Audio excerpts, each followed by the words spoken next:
Welcome, everyone. The event is now live. John, please take it away. Thanks, Paula. Hi, everyone. Welcome to the Remote Workforce Summit. Today's event was organized by the hardworking folks at Redmond Magazine and Virtualization and Cloud Review, who have brought together some of the best independent experts on today's topic. And many thanks to our sponsors, Call Tower, Okta, Smart Deploy, and Red Hat for making this event possible. And thanks to you for joining us. I'm John K. Waters, Editor-in-Chief of Application Development Trends, and I'll be your moderator for the first of 3 information-packed sessions. But before we get started, I need to go over a few housekeeping details. Each of today's sessions is being recorded for later access. Keep an eye out for an email with a link to that recording. It'll be coming your way within the next few days. Each of today's sessions will be followed by a 5 to 10 minute Q&A. You can type your questions into the Q&A box at any time. Please feel free to add your questions as they occur to you. Throughout the summit, we'll do our best to get to all of them. Our sponsors have provided some extra resources that can be found on the right-hand side of your screen. Please take a moment to check those out. And last but not least, at the end of the 3rd session, one lucky attendee will be receiving a Surface Pro 8, the latest edition of Microsoft's ultralight tablet featuring a laptop-class Intel processor, all-day battery, and HD cameras. But you must be present to win, so stick with us. Now let's get started with our first session, Understanding the Remote Workforce. For this session, we've called on technologist, content creator, and senior resultant, Howard M. Cohen. In his 35-plus years in the IT industry, Mr. Cohen has held senior executive positions in many of the top channel partner organizations, and he currently writes for and about the IT channel. He is a sought-after speaker, an insightful observer of the technology landscape, and he's one of our favorite presenters. You're in for a great session. Take it away, Howard. Thank you, John. You know, it's so interesting to me how a guy who so lacks in enthusiasm is hosting a program like this. It's like, my God. Thank you for the thank you for that enthusiastic welcome. I appreciate it. Hello, everybody, and welcome to Understanding the New Remote Workforce. I have to tell you that I was very excited when I was asked to give this presentation, because it represents an unusual opportunity to focus on that segment of computing that we so rarely seem to focus on, the people who are actually using the computers. And this is a great opportunity to do that. Before I start talking about the remote workforce, I want to do something that I don't usually do, which is to share a statistic. 61%. Okay, that's done. So no, 61% of all employers say that COVID-19 has not accelerated their company's digital transformation. Not. You know what? I say hogwash. That is nonsense. They are completely off base. And I'll tell you why. To me, and to many of the sources that I turn to, digital transformation is not about installing new technology or updating or upgrading technology. It's about more than that. It's not so much about the technology itself as it is about how we use it, how people use technology to improve things, to make their lives better, to make their work faster and easier to do and less error-prone, and to free them up so they can do things they really want to be doing, really interesting things, more satisfying work. That is the real definition of a digital transformation. And given that, if you agree with that, then you'll agree also that the global pandemic that we're still experiencing brought with it a global digital transformation. No doubt, definitely the biggest of all time. And it may remain such forever. This may have been the biggest digital transformation we've ever experienced. And what's amazing about it is that it was instantaneous. In a day, we sent millions of people around the world to go work from home with no preparation, no planning, nothing in advance. We just said, go home and work. Now, go home and work nobody's prepared for it. What do we do? Well, the fact of the matter is, in some respects, we were prepared. As a matter of fact, we started getting prepared long ago. Let me explain what I mean. This gentleman said, work has become an activity, not a place. So in other words, we get to work instead of going to work. And that's great. You may not know this gentleman. Some of you may remember him. He's Robert Frankenberg, who was the second chairman of Novell, replacing the founder of Novell, Ray Norda. For the youngest of you in the crowd, Novell used to compete with Microsoft for the most popular network operating system. Matter of fact, they owned the market many years ago, but were unseated. But what's most amazing about this is that Mr. Frankenberg said this, that work has become an activity, not a place, in 1994 at a meeting of the Massachusetts Software Council. 1994, 26 years before the pandemic ever happened. Now, during that time, there were some telecommuting initiatives here and there, but the fact is we never made that shift from work being a destination to work being an activity. And so people start to wonder, what took so long? I mean, it's so sensible. Why would we not have done it right away? Why would we have not taken Frankenberg's advice? And the answer is that most executives polled at that time agreed with farmers who say that the farmer's shadow is the best fertilizer. In other words, if the farmer can't cast his shadow on his fields, they won't grow. Now, it's kind of ridiculous to think that if a manager can't cast his shadow on his employees, they won't be productive. To that, I again say hogwash. That is nonsense. Okay? People can do work on their own. They can be self-starting, and they can also be monitored without having to be 2 feet away from their manager. You know, that was not a good reason, but it was the reason that most executives, most managers gave over all of that time. Okay, so since we've been preparing for 26 years, we got there very quickly. You know, in a day, literally in a day. Unfortunately, we brought with us some significant security problems that, you know, maybe we kind of anticipated, but we still need to continue to deal with because they're challenging. Number one, as soon as everybody went home, it was likely that they were accessing corporate computers, corporate networks or servers on their home computers. Not exactly equipped for the best in security, easily vulnerable. They were using residential internet, which again, not as well protected as could be, certainly not up to corporate standards. And it created an extremely expanded threat surface. For most security managers, the threat surface is the area around your network, physically, really. You can start to scan that area, and you can see problems coming. But now, every person's home became an extension of that threat surface. So if you had 100 people, you had 100 new patches of threat surface. If you had 1,000 new patches, 10,000 new patches, people had huge threat surfaces to worry about now. Completely different picture. I could do a presentation on this alone, and it could take hours, but we're not going to do that today. Perhaps some other time we'll get back to this. What we're here to talk about today is what's next. Where do we go from here? How do we best support our new remote workforce? So to answer that question, we really need to start by collecting some information. And I want to start by talking about what management learned during this time that everybody's been working from home. The first thing they learned is that their employees hate their commute. It was among the top reasons employees like remote work. They don't have to commute into and out of work.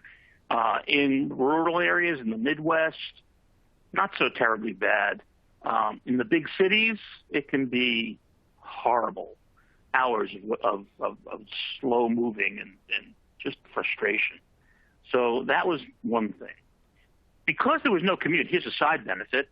We basically took 600,000 cars off the road in terms of the greenhouse gas emissions we were creating. So it was a very healthy thing in that respect. You know, the world's most recent pandemic created some good, healthy side benefits. And if we can get rid of the virus and still keep those greenhouse gases at bay, more the better.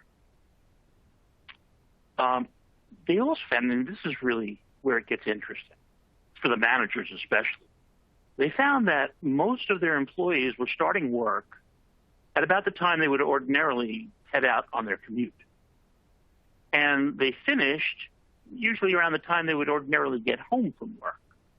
And nobody asked them to do that. They just did it because it felt good, felt right, gave them the opportunity to get their work done, gave them more flexibility during the day if they wanted to do something while they were home. It worked out really, really, really well. Basically, the employers got more hours just for free. So much so that more than half of employees now say that they would go looking for a new job if they couldn't continue working from home. You know, when the pandemic is over to the point where people can go back to the office, 58% don't want to. And so they'll go find another employer who will let them. 44% of them say they know somebody who already quit. So when you talk about the big quit, it's happening. A lot of people are seeing it, and a lot of employers are frustrated and concerned by it. 24% of them are willing to take a pay cut or maybe lose some vacation time just to allow them to continue working from home. It's that attractive to them. Well, no surprise, this attraction has spread.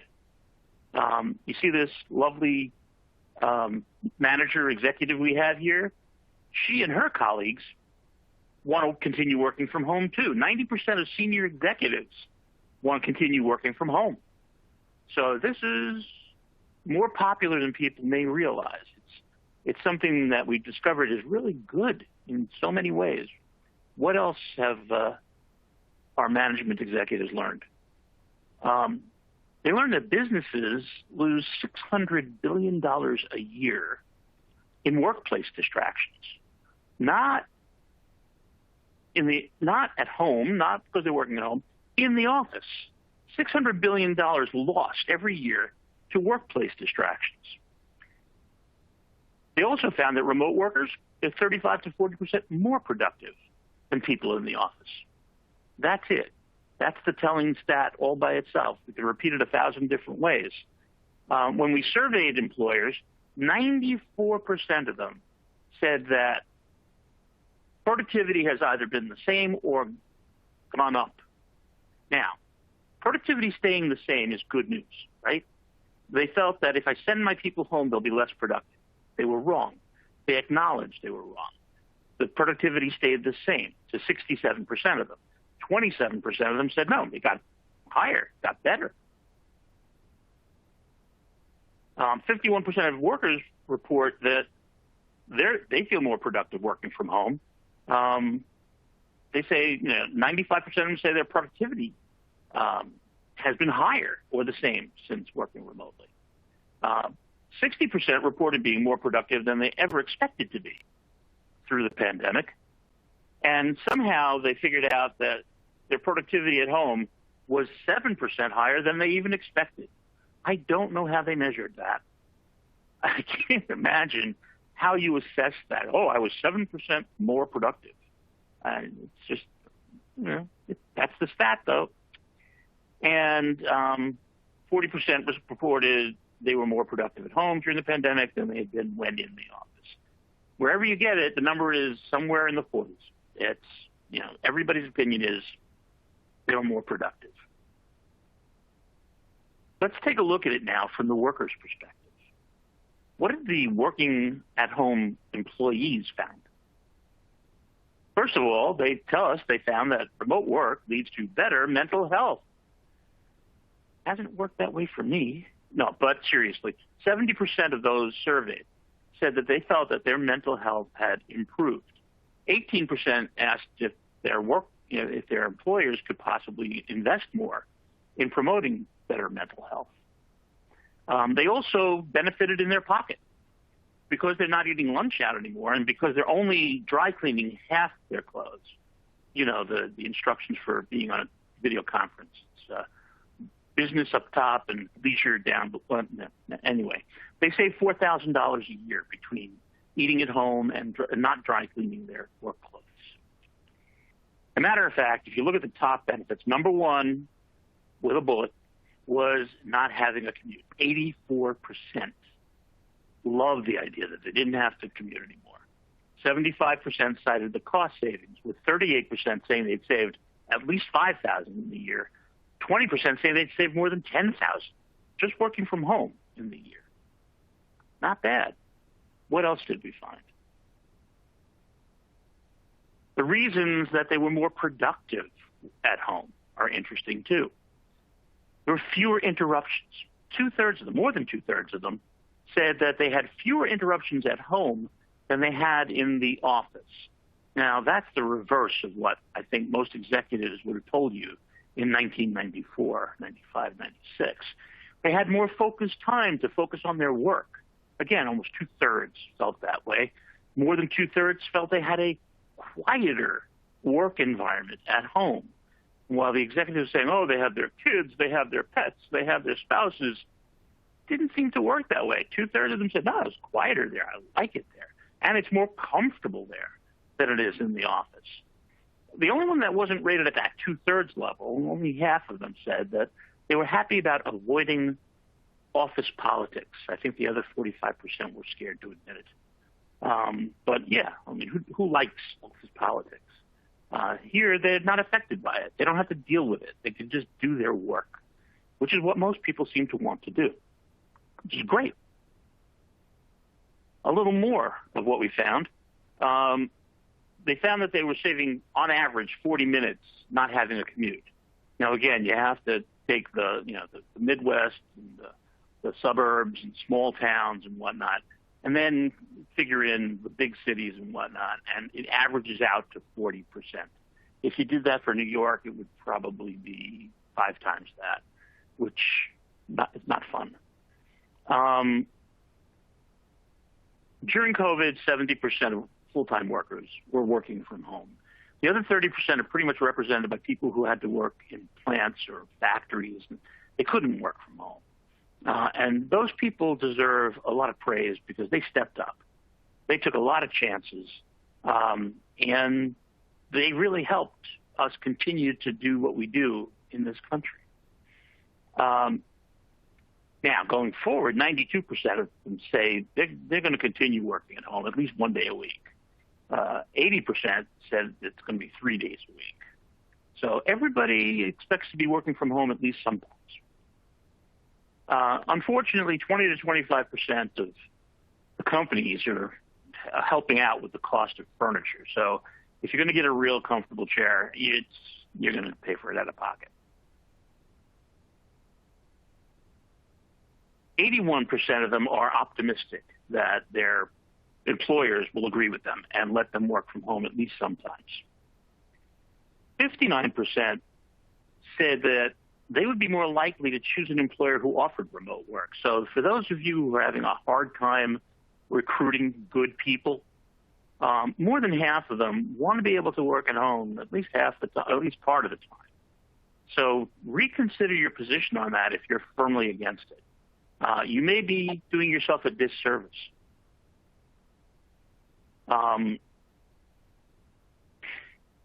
They report being 22% happier than workers who are always in an on-site office. I don't know how they come up with that. How do you measure how happy you are? Oh, let's see. I feel 15% happier. I love that. That's a great stat. But here's one that's, again, very telling. Of workers who work more than 40 hours, more than a full-time week, 43% more of them were working from home than in the office. The likelihood of people working additional hours is much greater at home than working in the office. And this is like that commute thing, adding more hours in the beginning and end of the day. People felt free to work when they felt they needed to work. And in many cases, it turned into more than 40 hours a week worth of work. There's a give and take between having some more freedom and flexibility in your life and giving back some extra productivity and work. That's terrific. Okay, so now let's find out what these remote workers want. What they want at least a hybrid remote office model, which 3/4 of them want to be able to work at home sometimes and work in the office. Basically, they want to work where it makes the most sense for them to be on any given day. And that is just tremendously logical. 12% of them only want to work in the office. They don't want to work from home at all. Now, how many do you think want to work from home full-time? 50%, 60%, 13%. About the same stat. As many want to work at home full-time as want to work in the office full-time. Basically, everybody wants that hybrid model. They want to be amongst their coworkers sometimes, and they want to have some, quiet time to actually get work done at other times. And again, it seems to make a lot of sense. Their bosses seem to agree. 3/4 of them feel that remote work has been a success for their company. So those people back in the 90s were kind of wrong. Today's executives disagree. They feel, this is working. And they're real happy about that. On the other hand, those of you who are in commercial real estate, take note that executives expect to need like a third less office space in the next 3 years than they ever have before. So there are some offsetting cost benefits to employers as well. Okay, so we've looked at the past, and we have found that it worked out really well. That everybody that went home to work, most of them really got a lot out of it. Their employers got a lot out of it. There was more productivity than less. That's terrific. Now, let's look forward. Right? We don't know when the pandemic's going to end. It's promised to end a couple of times now, and then things happen. We won't talk about those things.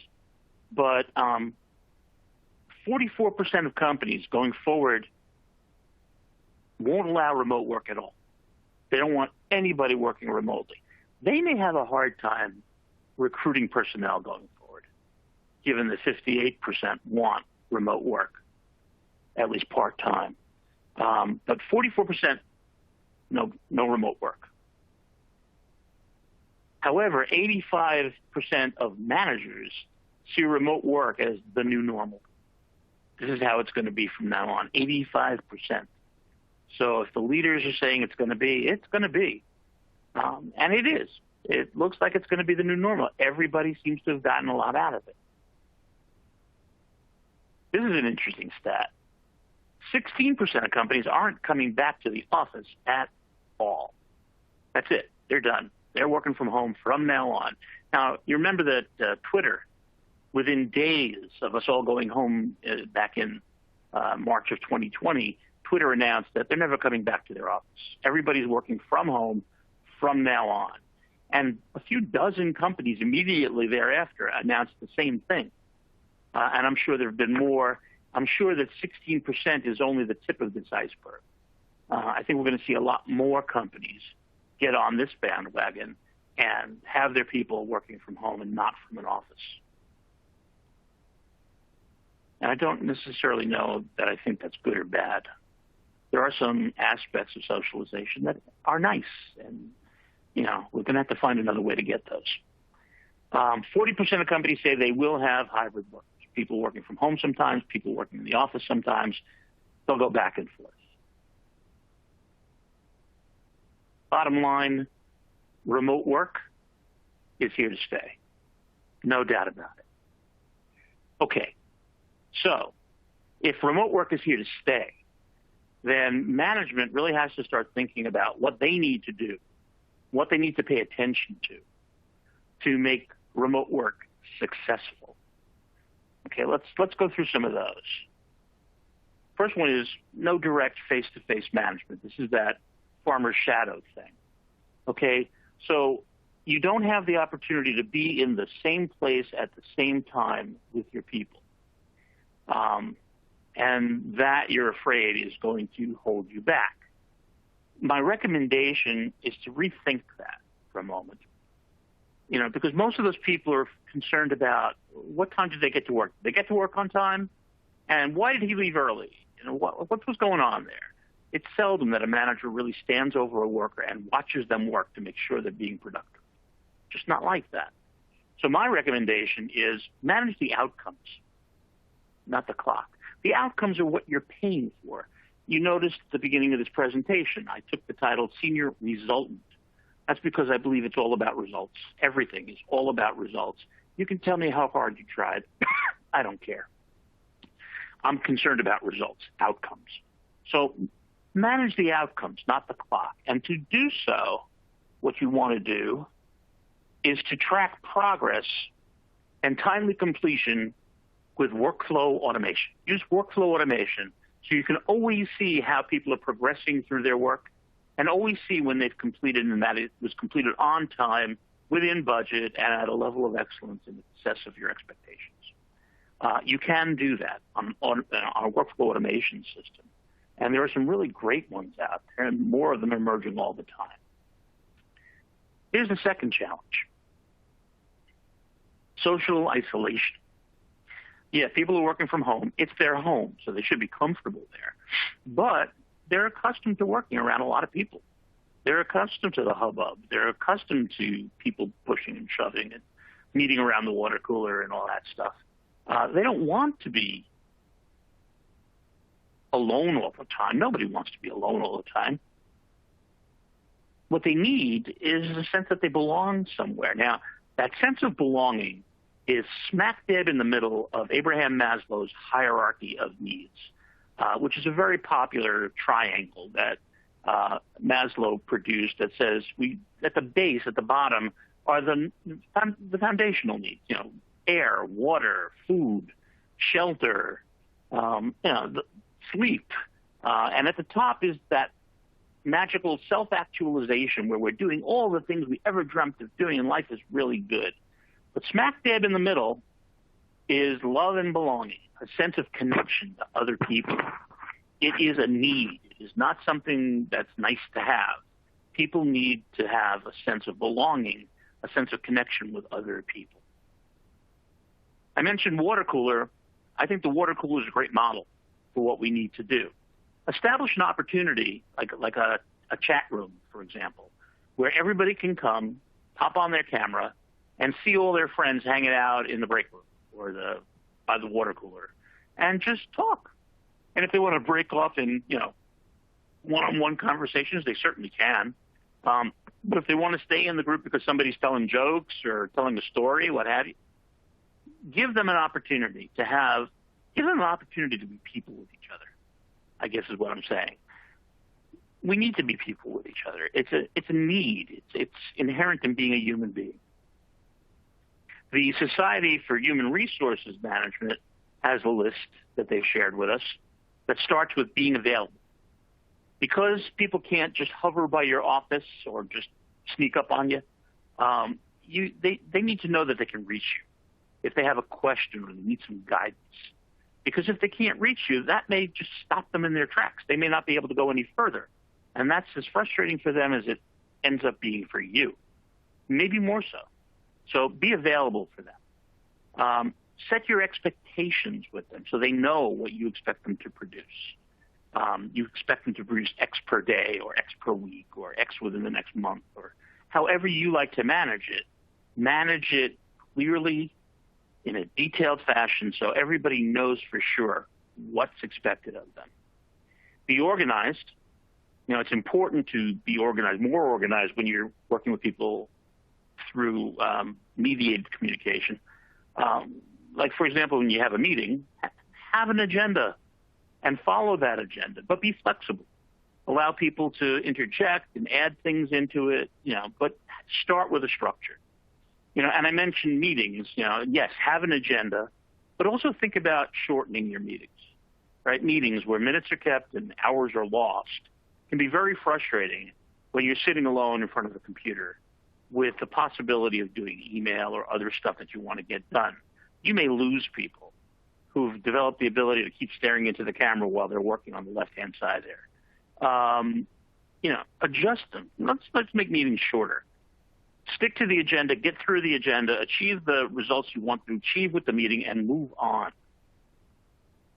They agree with what we said before about tracking your work progress. What you don't want to do is catch them failing. That's the worst thing. Better that you catch them early when they're falling behind and help them to catch up so they do get in on time. They do get their work finished on time, that is. It's always nice to catch your people doing something wonderful. So let's try and make it more of that. We're going to emphasize communication here. It's something you're going to have to actively do. You can't just happen into somebody and, casually talk about something. You're going to have to reach out to people. And you need to encourage some people to do that outreach. For some people, it's just not that easy. Understand that. Be sensitive to that. And help them. Remember that this communication is a two-way street.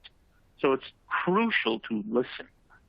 Listen, listen, and listen are the three best things I can tell you to do. Remember to listen, especially when you're on a mediated connection across video conferencing or telephone or what have you, because it discourages people when they know you're not listening. Help those people who are having a hard time build their connections. Introduce them to the people you think they need to know or should know. Make more introductions. Connect more people together. And be available to help them as necessary to continue developing those relationships and building that teamwork. Provide a way to collaborate. We'll talk about this a little bit more later, but there needs to be a platform that they can use to collaborate with each other. It needs to have cool features like simultaneous editing so that they can work together more efficiently than ever before. We'll touch more on that a little bit later. For those of you who micromanage, forget about it. You're not going to be able to micromanage in this environment. It's just not possible remotely. Anybody who can do it shouldn't be doing it. And if you can do it, don't tell anybody how you do it. But consider stopping. Let your people do their thing. Monitor their progress, monitor their completions, but don't be, all over them, because not for nothing, you're going to be wasting a ton of time communicating with them across a connection, as opposed to hovering over them and tapping them on the shoulder. Let's try to cure micromanaging if we possibly can. Always celebrate success. On a shop floor or in a sales pit, there's always a bell to ring when somebody does something great. There's always a leaderboard that somebody's name goes up on, something like that. Those things can be duplicated in your team communications platform. There's no reason why they can't. Find ways to. Make celebration an important part of daily life in your distributed workforce. Harvard Business Review, HBR, also has a list that helps us. The first thing on their list is to manage the whole person. Now, this is advice that most managers receive at least once during their career, probably more than that. Manage the whole person. The person you're managing is not just a worker. They're not just here. They're not just on planet Earth to do what you need them to do. They have a life. They have relatives. They have friends. They have problems. They have challenges. If you try to manage them coldly by task, you're never going to develop the kind of relationship that optimizes the way in which people work and creates a great working experience for them. So you need to constantly look for opportunities to offer encouragement. And you also need to be careful to look for situations in which those people need your emotional support, especially with the pandemic. Everybody probably has somebody they know, a friend, a family member, somebody who has either got the virus or has died from the virus, and that's horrible. And those people need your understanding. They need your sensitivity. This is a really good time to practice being a real human being and to show them that you do care about them as a person. Not for nothing, and I don't mean to be pragmatic about it, but you will have a far better, far more dedicated employee if you show that employee the respect due to a human being. Be sure to provide opportunities for remote social interaction. There we go again. We're back to the water cooler idea and the idea of having group meetings on video conferencing. I just saw an ad today, actually, for one of the food delivery services offering to deliver lunch to all of your people wherever it is they reside and have it all arrive at the same time so that you can begin a lunch meeting with them with everybody having lunch. I think that's a great idea. I'm got to try that out, but it's a great idea. We talked about, being people with each other. Share a meal. Interesting new idea. It's advisable to have a structured daily check-in with each of your people. IBM tells us that you cannot manage more than 8 people. No manager can manage more than 8 people. Whether you agree or disagree with that, you're close to that, somewhere around that. And that many people, you can make 5 minutes for each in the course of a day, just to check in with them, answer any questions that might be outstanding, let them know you're still out there, and that you know that they're still there. Good advice, good suggestion. When you're providing technology for communication, be sure to offer alternatives. Remember that things break, especially right now when they're getting overloaded by the number of people using them. Internet access can go down, telephone towers can go down, anything can go down. There's got to be at least one alternative that your people can turn to so that they don't get cut off completely until that service is restored. Make at least one of those choices mobile. Some of your people may want to work out in the backyard. If they're more productive there, hey, why not let them? Establish a set of rules of engagement for everybody so that nobody feels they're being treated unfairly, that everybody is being treated pretty much the same way during this difficult period of distribution. Setting expectations as to how people will conduct themselves and how people will do things is always a good way to establish that ground level of coordination. And it's a very good thing to do even if you're not spread out at everybody's homes. Be sure, and this goes back to being available, be sure that all your employees, especially the ones who report directly to you, know what is the best time to reach you and the best way to reach you. Some of you like texting. Others like Facebook Messenger. Others are strictly email, got to be email, and some of you are still phone people. Let your employees know that so they know which way you're monitoring, which channel you'll be responding on, and they can have a better chance of reaching you when they want to. There are going to be times during the day when you don't want to be disturbed or have any communication with them because you want to focus on getting something done. That's fair. Each of us deserves that time. So set that time. Make sure people know that it's a predictable time so that they don't have to find out because they don't get an answer from you. You, as a leader, as a manager, have to maintain an example of being really positive, really enthusiastic, and really confident that things are going to be okay. You're their leader, and people will follow your cue. If you're crabby, they'll be crabby. If you're frustrated, they'll get frustrated.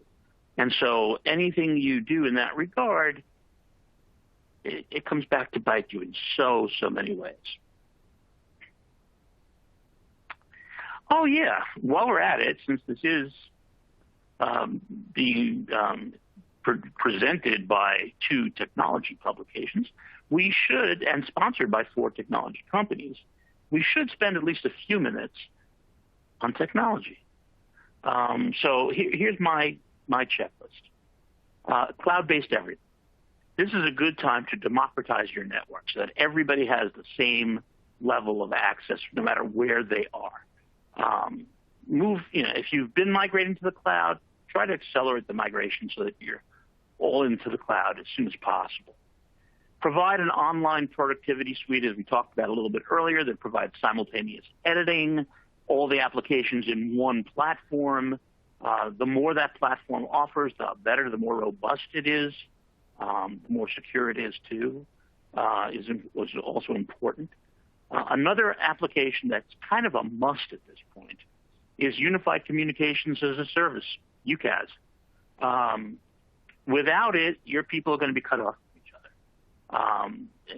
Telephone lines are getting overloaded all the time, but even more important than that, UCaaS gives you a universal inbox. All the messaging goes to one place. They don't have to keep checking different channels. And all of the outbound messaging, texting, calling, video, application sharing, you name it, it's all in one platform. It's all in one place, and they can move from one to the next effortlessly. So a UCaaS platform is really important. The more coordinated it is with your product, your productivity suite, the better off you are. We talked several times about automated workflow management, crucial. Customer relationship management. If you don't have CRM in place now's a good time to start thinking about it. ERP, you use an enterprise resource planning application to run your business. Your people need access to that, obviously. Some of them are going to need project management tools as they work on projects because it'll help them keep the coordination going. Whatever you do, automate all data backup. Everybody's endpoints, all the servers involved, the cloud services involved, no matter what it is you're using, back it up automatically. Because when you're working from home, it's easy to forget that you didn't back up today. Make sure it's backed up for them day in, day out. Find yourself the best possible data management platform for your organization. And be sure to provide security at every layer, from multi-factor authentication and authorization through anti-malware, anti-spam, anti-virus, anti-anti, intrusion prevention systems, firewalls, data encryption, you name it. Make sure it's all there because your security is only as strong as its weakest link. I wanted to focus just quickly on UCaaS because it is crucial. The trick in doing one-on-one over UCaaS is to get that glass to disappear. You have a pane of glass in front of you between you and the other person. They have the same thing. The more you let it disappear, like Longfellow's willing suspension of disbelief, forget about the glass. Just talk to each other. You'll notice this woman has a coffee cup right there on her table. She's having a coffee meeting with this gentleman. Nice, personal. They're being people together. That's what it's all about. Be sensitive to paralinguistics. Many people say that the problem with video conferencing is that you lose the paralinguistics, the way people communicate beyond the words that they say. Well, I'm here to suggest that a lot of the paralinguistics still come through. The most prominent paralinguistic is facial expression. Now, they can see each other's faces. Second one is eye movement. They can see each other's eyes. Third is gestures. They can see each other's hands pretty much most of the time. Another one is posture. How is that person sitting? Are their arms crossed? Are they sitting back? Are they leaning forward? You can pretty much see that. We're missing smell-o-vision. You can't smell the other person. But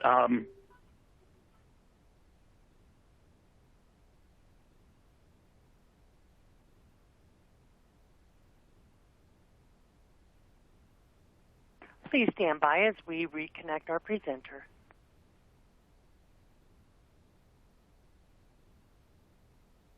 Hi, everyone. Welcome. While we are waiting for Howard to join us again, I want to remind everybody that we are in the middle of, or at the very first session of the Remote Workforce Summit that's brought to you by Call Tower, Okta, Smart Deploy, and Red Hat.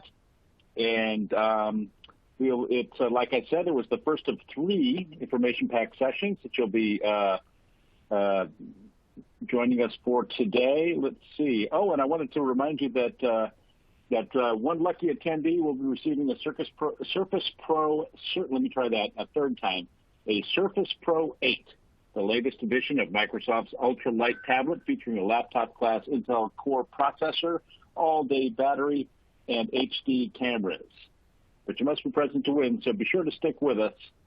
We're let's see. We're waiting for Paula to reconnect with Howard, and he's very close to the end of his session. Stick with us because there are a couple of interesting questions in the Q&A box that I want to be sure to answer or have Howard answer. Let's see. And remember that you can type those questions into the Q&A box at any time. We'll do our best to get to all of them.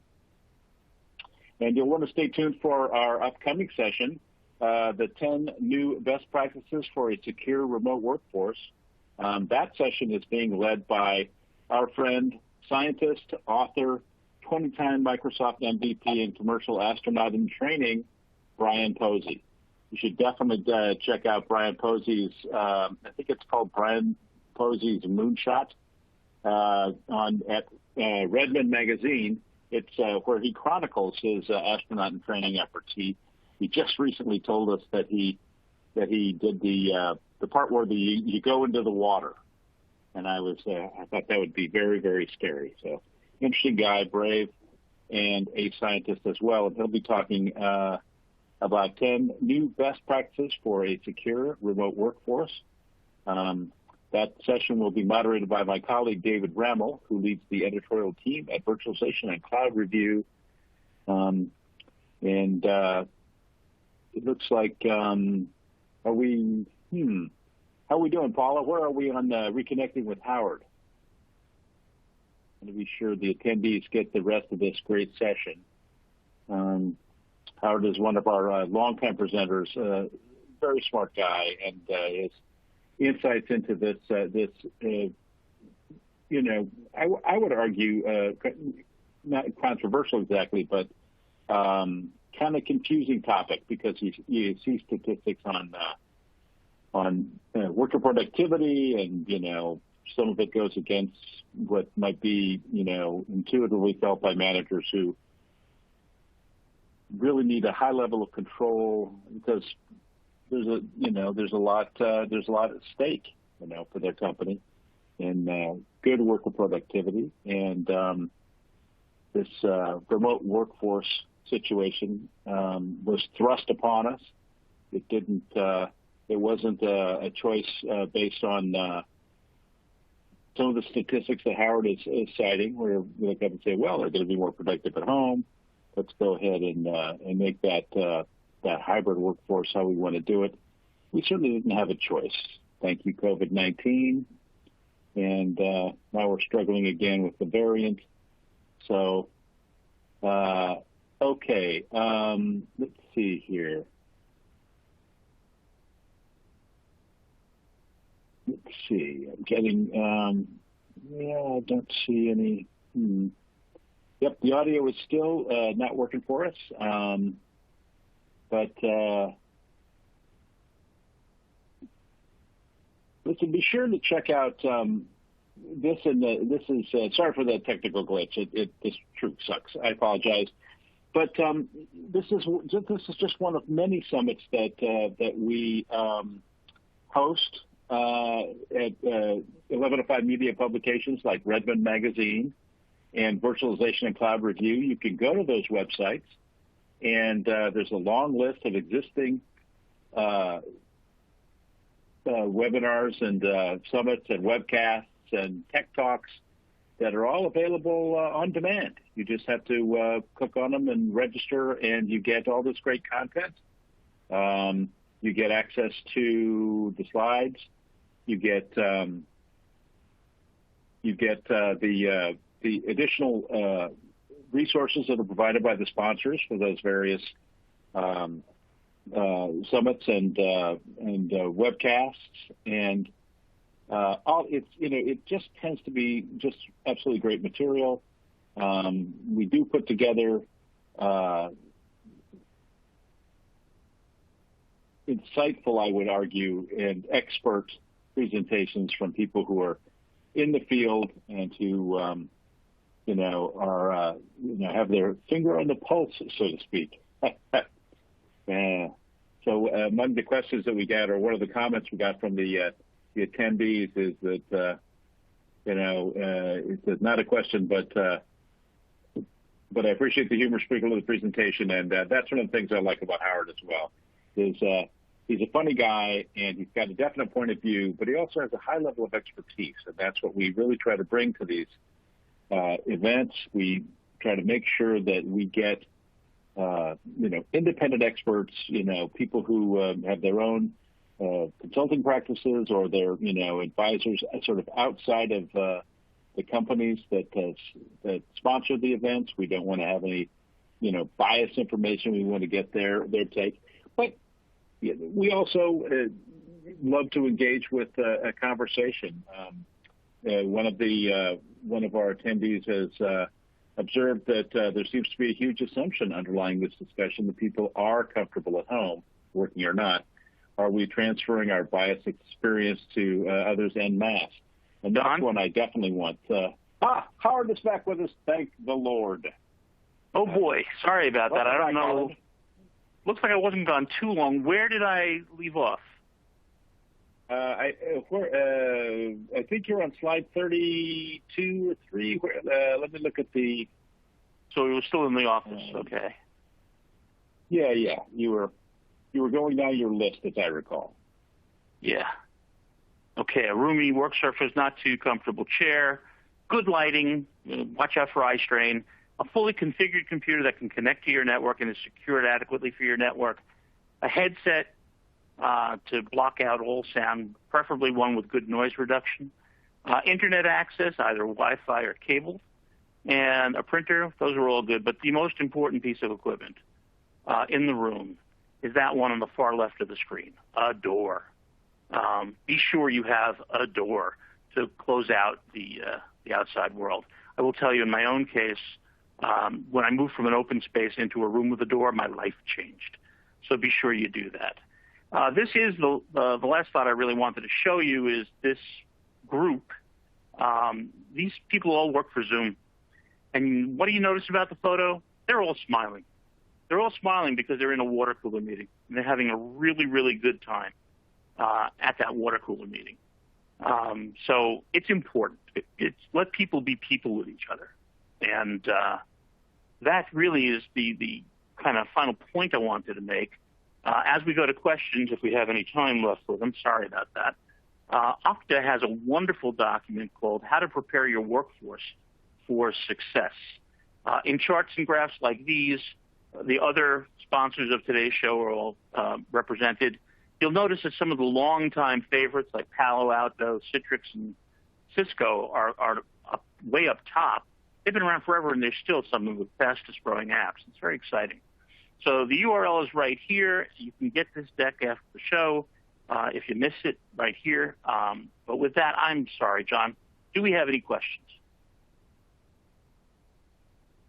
No worries, Howard. As a matter of fact, we do. And during your brief absence, I was commenting that one of them that I thought I would like to have you answer is this. Seems to be a huge assumption underlying this discussion that people are comfortable at home, working or not. Are we transferring our biased experience to others en masse? Well, I'll tell you what. I don't know.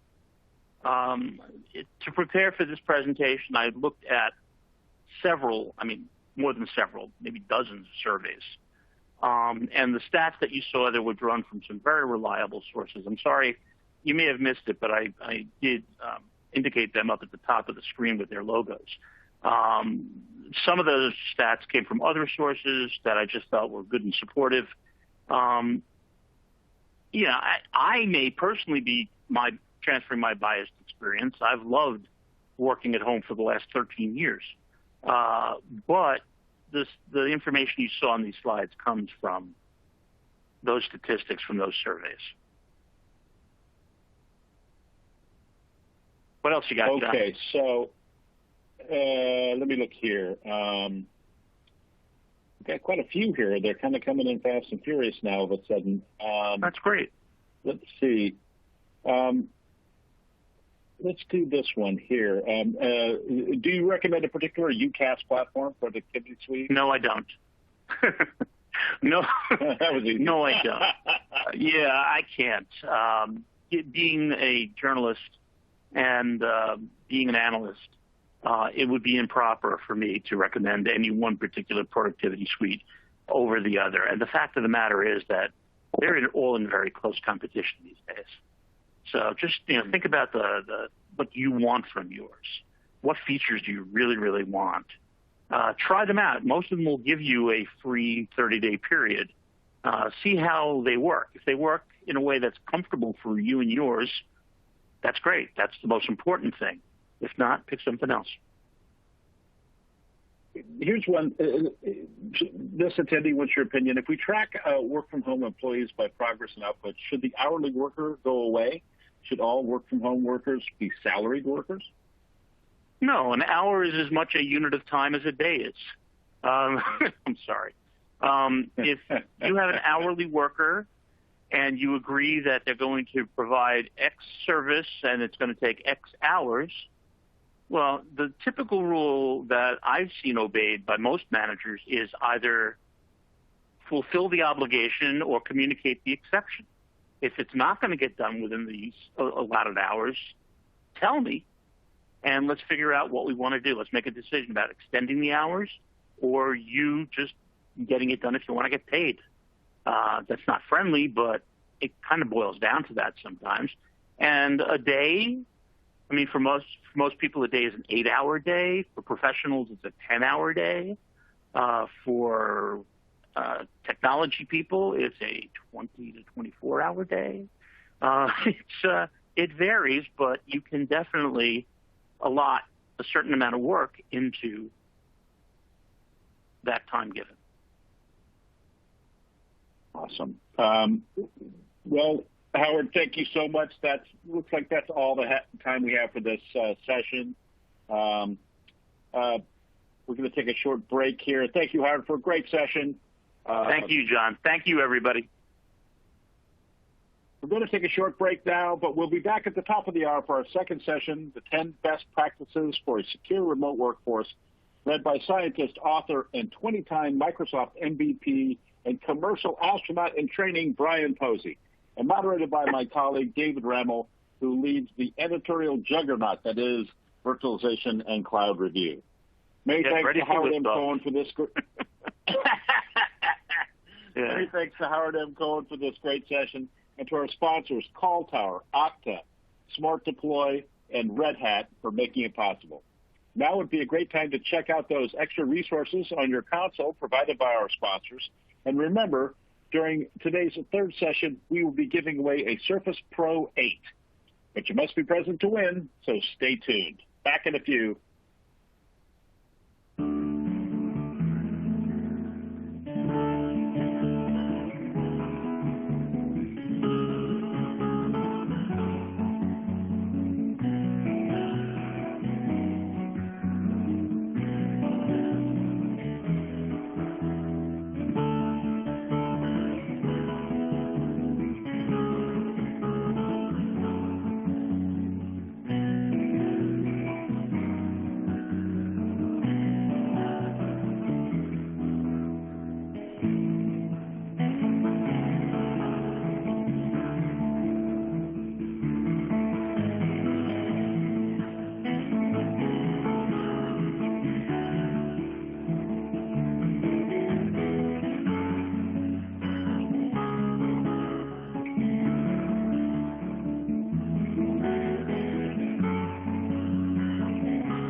Welcome back to our second session. David, please take it away.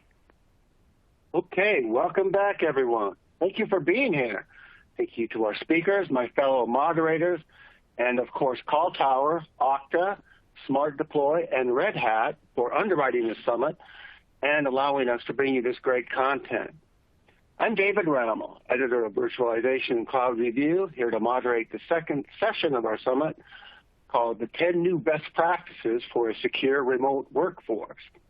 Our speaker for this session is Brian Posey, a 20-time Microsoft MVP and technology writer.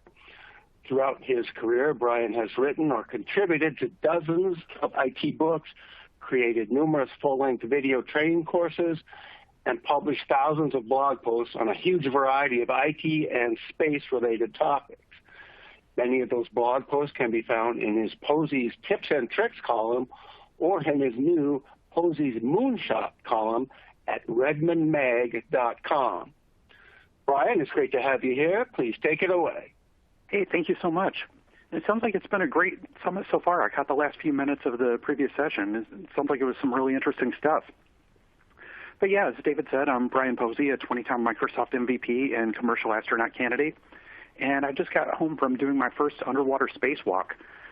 You can see a picture here. Unfortunately, they wouldn't let me use a spacesuit for it because thanks to COVID, I hadn't been in a spacesuit in 2 years, but we used dry suits and it kind of gave the same neutral buoyancy effect. So what you see in that picture is a mock-up of the Quest airlock on the International Space Station.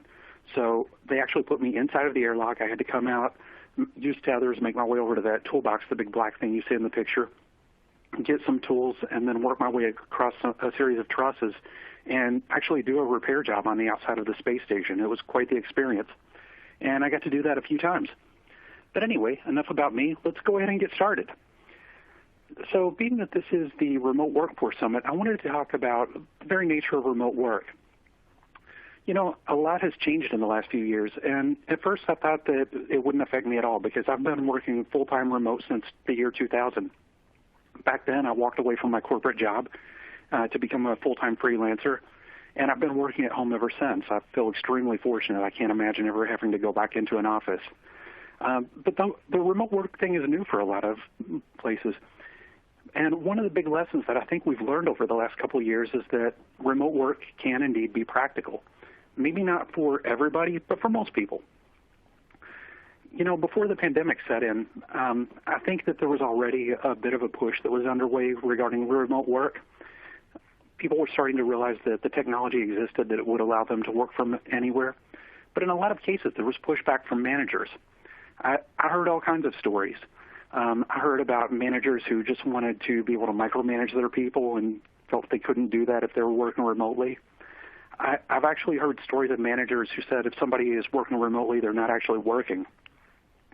And then there are a million other things, as I'm sure you can imagine, and have probably even experienced to some degree. But I think that we've proven conclusively that in the vast majority of cases, remote work works. So now I think the next logical step is to take a step back and figure out how we can do remote work smartly. And by smartly, I primarily mean securely, especially in light of this presentation. So one of the things that you have to stop and think about is that at the onset of the pandemic, yes, there were a lot of organizations that allowed employees to work remotely, but almost nobody was set up to allow everybody to work remotely all at the same time. So organizations had to scramble and figure out what in the world they could put into place quickly to allow everybody to suddenly work remotely. And by and large, everybody got it done. I mean, I think that's a real testament to the innovative nature of IT professionals such as yourself. And great job, everyone. But now that we've had some time, the next step is to take a step back and look at what works and what doesn't.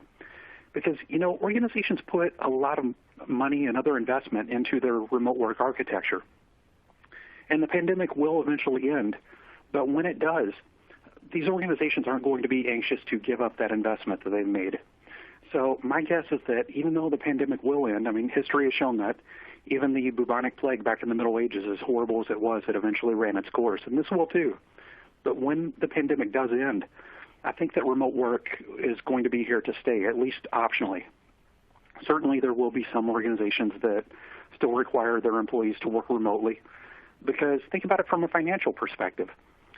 those big office buildings cost a lot of money, and organizations are realizing that by scaling back their real estate investment, they can save a fortune, not to mention all the utilities that they're saving, not powering all those desktop PCs and providing heating and cooling and things like that. There's a substantial amount of money to be saved, thereby making the organization more profitable. So certainly some organizations will continue to use 100% remote work. Other organizations are going to make remote work optional. But the point is, the pandemic has changed everything, and remote work, at least in some capacity, is here to stay, probably permanently. So it makes a lot of sense to take a look at what we can do to make sure that remote work is being done securely. And that's what this presentation is all about. Now, one disclaimer before I really jump into the meat of the presentation is that the presentation was titled, I think, 10 new best practices for remote work security or something to that effect. I don't have it in front of me. I can't tell you exactly what the title was. But having said that, there really aren't 10 best practices. I came up with 10, but to be perfectly honest with you, it was super tough to narrow this down to 10 best practices. There are, in reality, a whole lot more. So my goal here isn't to give you 10 best practices that you can walk away with and say, yes, these are definitively the 10 things I need to be doing right here, right now. Instead, my goal is to get you thinking about some things that maybe you hadn't thought of just yet, about what you can be doing to make the whole remote work experience a lot more secure than what it might currently be. So that's where we're going with this presentation. So step number one of the top 10 best practices is to take a multi-layered approach to addressing vulnerabilities. Now, what do I mean by that? Well, in any organization, big or small, there are any number of different IT components that are in use. And any one of those components or any combination of those components could potentially pose a security vulnerability. So my recommendation is to take a multi-level approach to looking for those vulnerabilities. Rather than focusing on one specific aspect or following one specific set of best practices, look at it on a variety of different levels, because vulnerabilities can exist at any layer within the entire IT stack. So in your own home, for example, you've probably got PCs or Macs, maybe a combination of the two. You've probably got a wireless access point, maybe some other devices such as smart TVs or a smart thermostat or other IP devices that connect to your network. Any one of those could pose a vulnerability. So seeking out vulnerabilities in that type of environment would be looking not just at the individual devices and how those are configured, but the individual classes of devices that are communicating on your network and what types of vulnerabilities might apply to a particular device class. Now, in a corporate environment, of course, things are a bit more complicated. Certainly, we've got endpoints, and that's one of the big areas where you need to focus your security efforts. I'll be talking about that quite a bit as we go along. But there are many other resources that need to be examined too. For example, SaaS applications. You know, the SaaS vendors invest enormous resources into making sure that their applications are secure. But that doesn't mean that SaaS applications are 100% secure. Oftentimes, security comes down to the way that those applications are configured. So SaaS applications are indeed something that you need to look at. Also, your VPN. That's another thing I'm going to be talking about later on as we move along, but a VPN can potentially become a point at which security is compromised. Another thing is Active Directory, another potential point of vulnerability. Your legacy applications, on-premises servers, and the list goes on and on. And one thing to keep in mind is that for any one of these components that I've talked about, there are multiple levels at which a vulnerability might exist. Take Active Directory, for example. Yes, we've got the Active Directory structure, but if you look just beneath that structure, you've got individual domain controllers, you've got DNS servers. So you've got all of these individual components that are making up that part of the infrastructure, and any one of those components could potentially contain vulnerabilities. So that's what I mean when I say that you need to take a multi-layered approach when looking for security vulnerabilities. And yes, I'm focusing this presentation largely on remote work, but this is one of those best practices that can apply to on-premises work equally well. So number 2, treat all endpoint devices as untrusted. And this is a big one. This is a really big one, actually. You know, quite a ways back, it's been, I don't know, maybe 10 or 15 years if I had to guess, somebody asked me, what's the number one vulnerability that exists on the average corporate network? And without even really having to stop and think about it, I immediately said desktop PCs. And there were numerous reasons for that. One of the big reasons is that most of the organizations that I had worked with up to that point in time were investing tremendous resources into hardening their servers, but were largely neglecting desktop PCs. Oftentimes, user tampering was rampant. That was especially true back in the 90s when we had operating systems like Windows 98 and users could get in and do anything that they want. But even when we moved past that, user tampering was often a factor. I couldn't even begin to tell you how many organizations I've seen over the years that, for better or worse, end up giving their users full local admin permissions on their PCs. And then users can go in and do anything that they want. I've seen users install video games that had malware in them, or go in and remove operating system files to reclaim a little bit of hard disk space, or you name it. I could probably do a whole presentation just on stupid user stories. But even if you take all of that out of the picture, there are still other things that can come into play with regard to endpoints. Maintenance issues is a huge one. In a carefully controlled corporate environment where all of the desktops are domain joined and things like that, we've typically got WSUS or some other application that is responsible for pushing patches to all of the endpoint devices and checking to make sure that the devices comply with all of the current security best practices. And that's great. That needs to be in place. But having said that, what you can run into sometimes is a PC, for whatever reason, might glitch out and miss an update, or might experience a configuration drift due to something that IT has done that has an unintended effect. So even in those environments where security is carefully controlled and configurations are carefully controlled, vulnerabilities can creep in. So I recommend treating all of those PCs as untrusted. Now, what about remote work? Well, when it comes to remote work, we don't have the benefit of all of those devices being domain joined. Users are working from home very often from personal devices, and by their very nature, those devices need to be untrusted. So what do we do about that? Well, this is something I'm going to get into a little bit more later on with some of the other points. But as a best practice, I recommend applying security to endpoint devices wherever you can. Now, if a device is owned by an employee, there's going to be a limit to the amount of security that you're going to be able to apply to that device. I mean, it's their own device, so you can't make it so that they can't use that device for anything but work stuff. But apply security to endpoint devices wherever you can. But regardless of the amount of security that you manage to apply to those devices, treat the device as though it's untrusted, whether you actually regard it as being secure or not. So that concept applies across the board, whether we're talking about tightly controlled domain-joined PCs, or if we're talking about an end user's iPad or their own personal PC or whatever. Because remember, personal devices exist in an unknown state. So number 3, begin working towards zero trust security. Now, I'm sure that most of the people who are listening to me right now are probably familiar at least some level with zero trust security. But for anybody who's not, it's basically the idea that nothing should be trusted automatically. Everything needs to be proven to be trustworthy rather than just assuming that it's trustworthy. Now, there are a few things to keep in mind with regard to zero trust security.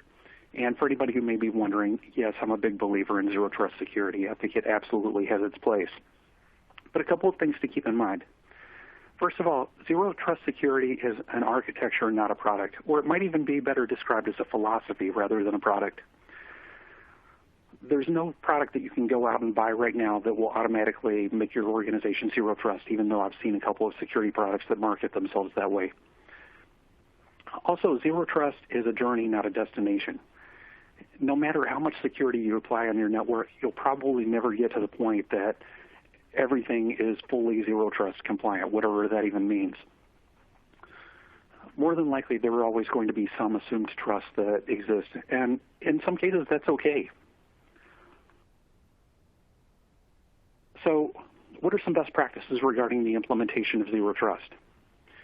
Well, one of the first things is zero trust implementation can be a really long process, and going back to what I said a second ago, it's one of those things that you may never fully even arrive at. Because just because your organization adheres to zero trust principles today doesn't necessarily mean that it will tomorrow. Remember, IT is highly dynamic. You're constantly acquiring new devices and new architectures and things like that, and that needs to be brought into your zero trust ecosystem. So it's one of those things that's always evolving.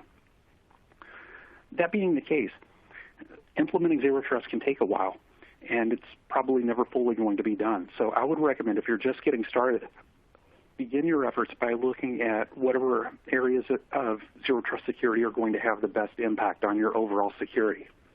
For example, you might start by taking a zero trust approach to endpoint devices. That would be a really good place to start. But it's not the only place to start. If you, on the other hand, consider your legacy applications to be a bigger threat to security, then maybe that's an area where you could start your zero trust efforts and then branch out from there once you've locked down those applications. Conversely, there is such a thing as taking zero trust security too far. Because remember, IT exists for one reason and one reason only. IT's job is to use technology to help solve business problems and to help the business achieve its business goals.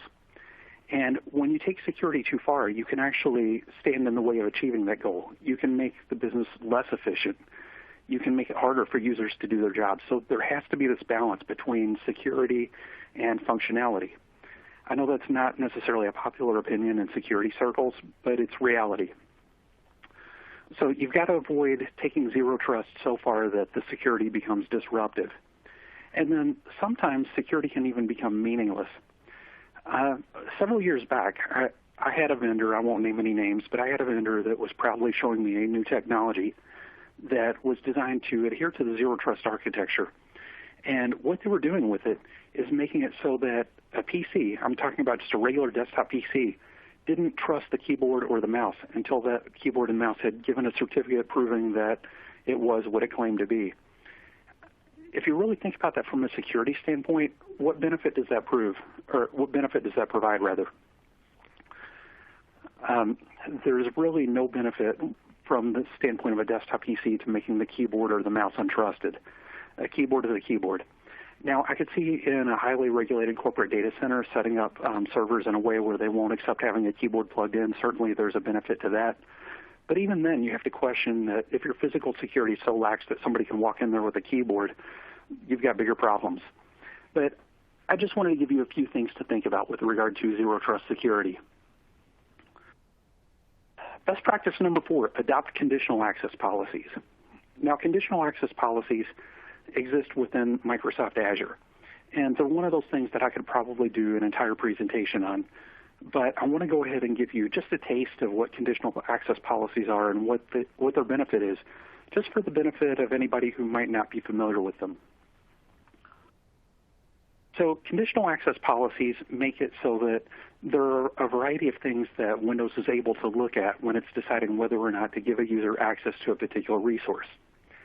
Historically, resource access has been, or access to resources has been based around the group structure and access control list.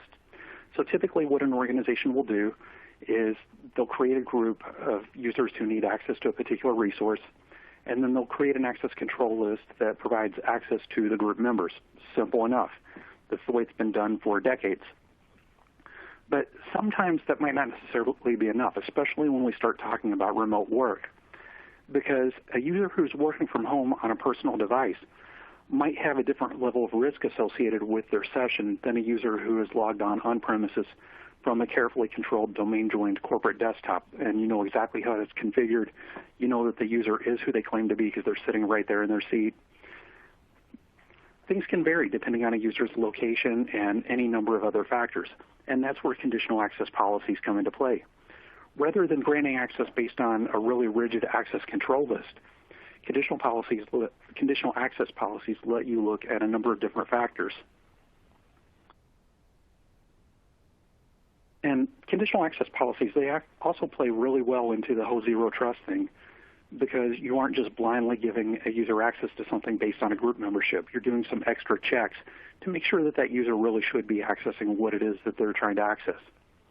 Another benefit to using conditional access policies is that they can help in your defenses against malware. Because remember, malware generally runs under the same security context as the user who initiated it. So if a user clicks on a malicious link and activates some type of malware, that malware is going to have the same level of permissions as the user who launched it. And if you've got conditional access policies standing in the way of accessing a particular resource saying, hey, this just doesn't look right, well, then those conditional access policies might, in some circumstances, be able to block a malware infection that otherwise would have happened without those policies being in place. Now, conditional access policies, as I mentioned, are a part of Azure AD, but they require an Azure AD Premium P1 subscription, so it's not something that you're going to get with the base package. The way that I like to think of conditional access policies from an architectural standpoint is that they're like an if-then statement. The if portion of the statement is known as a signal, and the then portion of the statement is known as a decision. So what does this really mean? Well, let's take something really simple like group memberships. The signal might be a group membership. The decision might be if the user is a member of this group, then we'll allow them to access this resource. But certainly group membership isn't the only type of signal. There are many, many others, and I've listed a few on the slide. The user account is one type of signal. Now, I don't really recommend using that because it can be hard to manage if you start granting access to things based on individual users. It's much better to use groups. Group memberships are a signal. Device type can also be a signal. And not just device type, but the device OS, whether or not the device is jailbroken, whether or not the device is regarded as healthy or compliant. The IP address, is the user logging on from a trusted location such as your corporate office? Are they logging in from the same country that you're in, or are they logging in from a rogue nation somewhere? Also, which application is the user accessing? That can be another signal that can play into a conditional access policy. Another thing is something called real-time calculated risk. Now, I don't want to get too far off in the weeds here, but real-time calculated risk is basically Microsoft speak for taking a look at what it is that the user is trying to do and looking at, okay, are they doing something that's really risky here? Are they doing something that's abnormal for them? Because if you've got the same user that logs on at 9 a.m. every workday and accesses the same resource, well, that's a very recognizable pattern of activity. But if that same user were to try to access that same resource at 3 o'clock in the morning from a country somewhere on the other side of the planet, well, then that might be a signal that things aren't on the up and up, and that's something that you probably want to take a closer look at. And it may not be in your best interest to allow that user to access that resource. That's what conditional access policies are really all about. So what about decisions? Well, obviously, when you're making an access control decision, you can choose to grant access to the resource or you can deny access to the resource. But there is a little bit of a gray area in between. You can grant access but with restrictions. For example, if a user tries to access a particular resource and they're doing it from a home device that may or may not be secure, well, then maybe you want to allow access to that resource, but you want to require multi-factor authentication just to make sure that the user is who they claim to be. You can also make sure that the user is logging on with a device that's compliant with the standards that you've put into place. I'll show you an example of that a little bit later on. You can also make sure that the user is logging on from an approved client application. Maybe that means a specific browser or a dedicated application such as Outlook or something like that. You can also require that the device be Azure AD joined.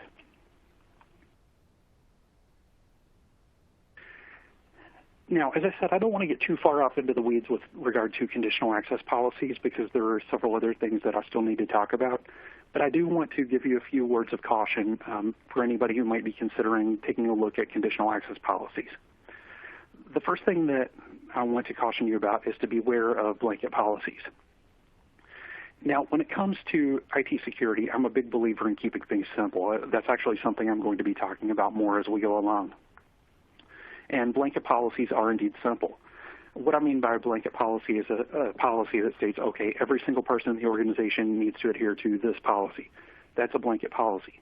But those types of things can really come back to bite you when you start talking about conditional access policies because it may not always work out the way that you expect. One particularly good example of that is your service accounts. Let's suppose for a moment that you decide, okay, I want everybody to use multi-factor authentication.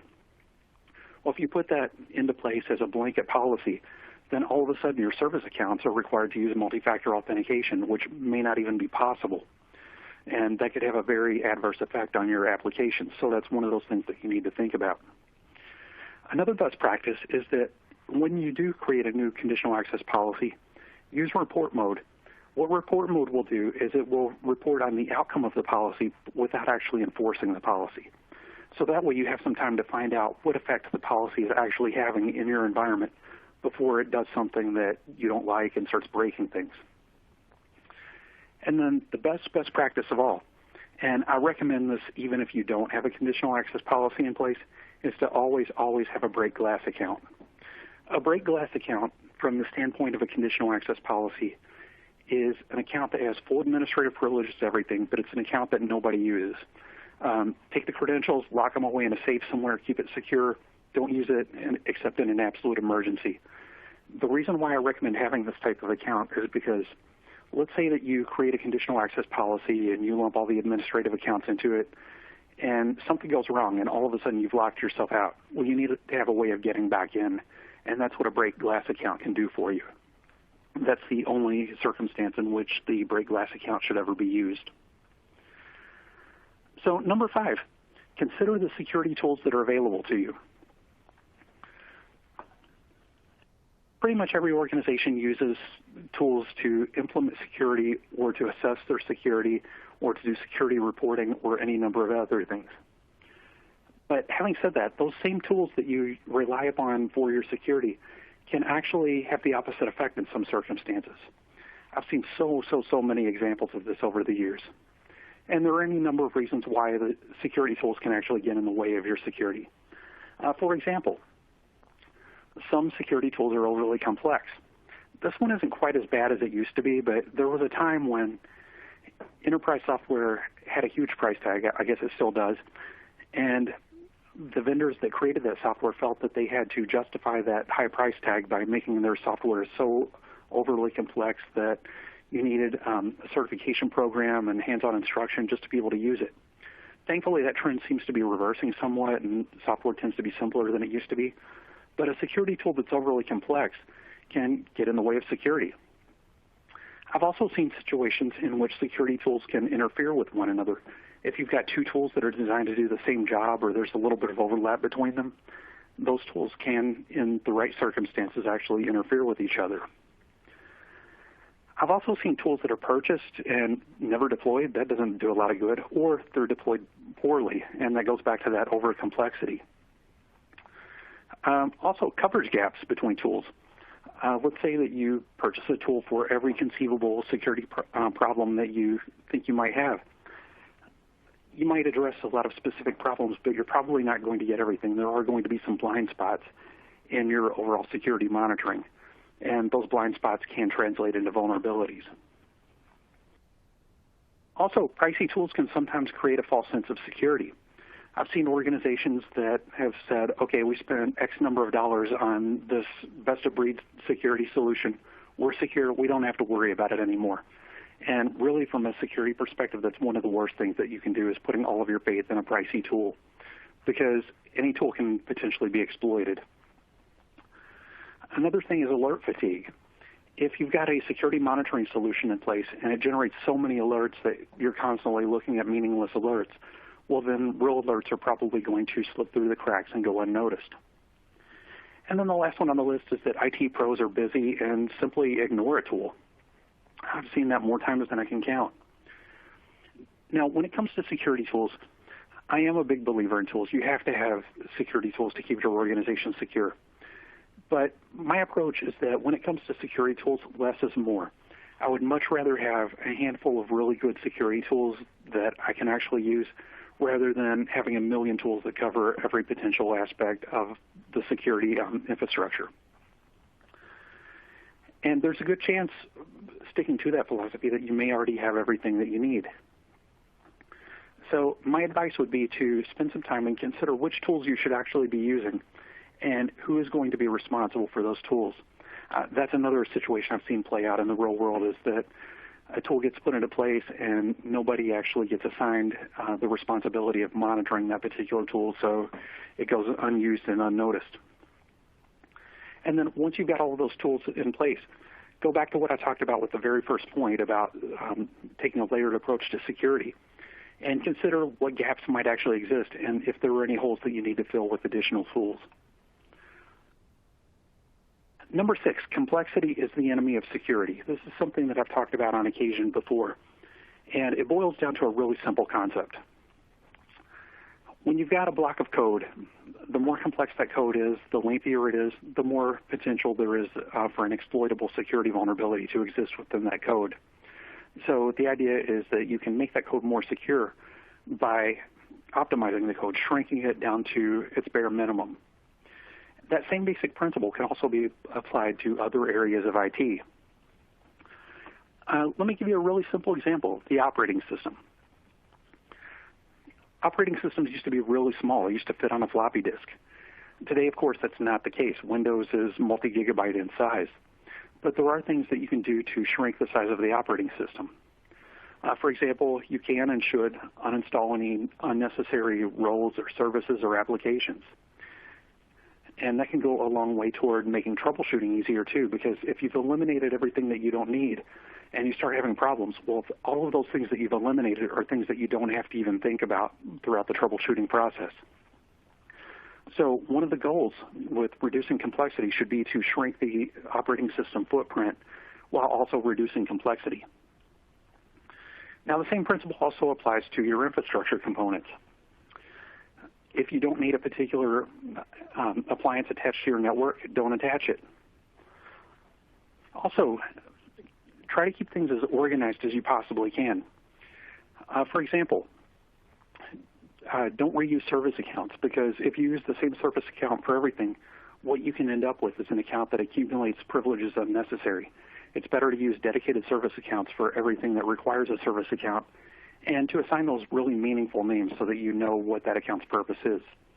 Incidentally, I'm a big believer in using meaningful names and detailed descriptions at any point that you can throughout the entire configuration process on your network. Also, try to do things in a really uniform way. I call this the Las Vegas approach. And what I mean by that is that there are two philosophies that the casinos in Las Vegas adopt with regard to security, and they seem to work especially well in IT. The first of those philosophies is to do things in a uniform way.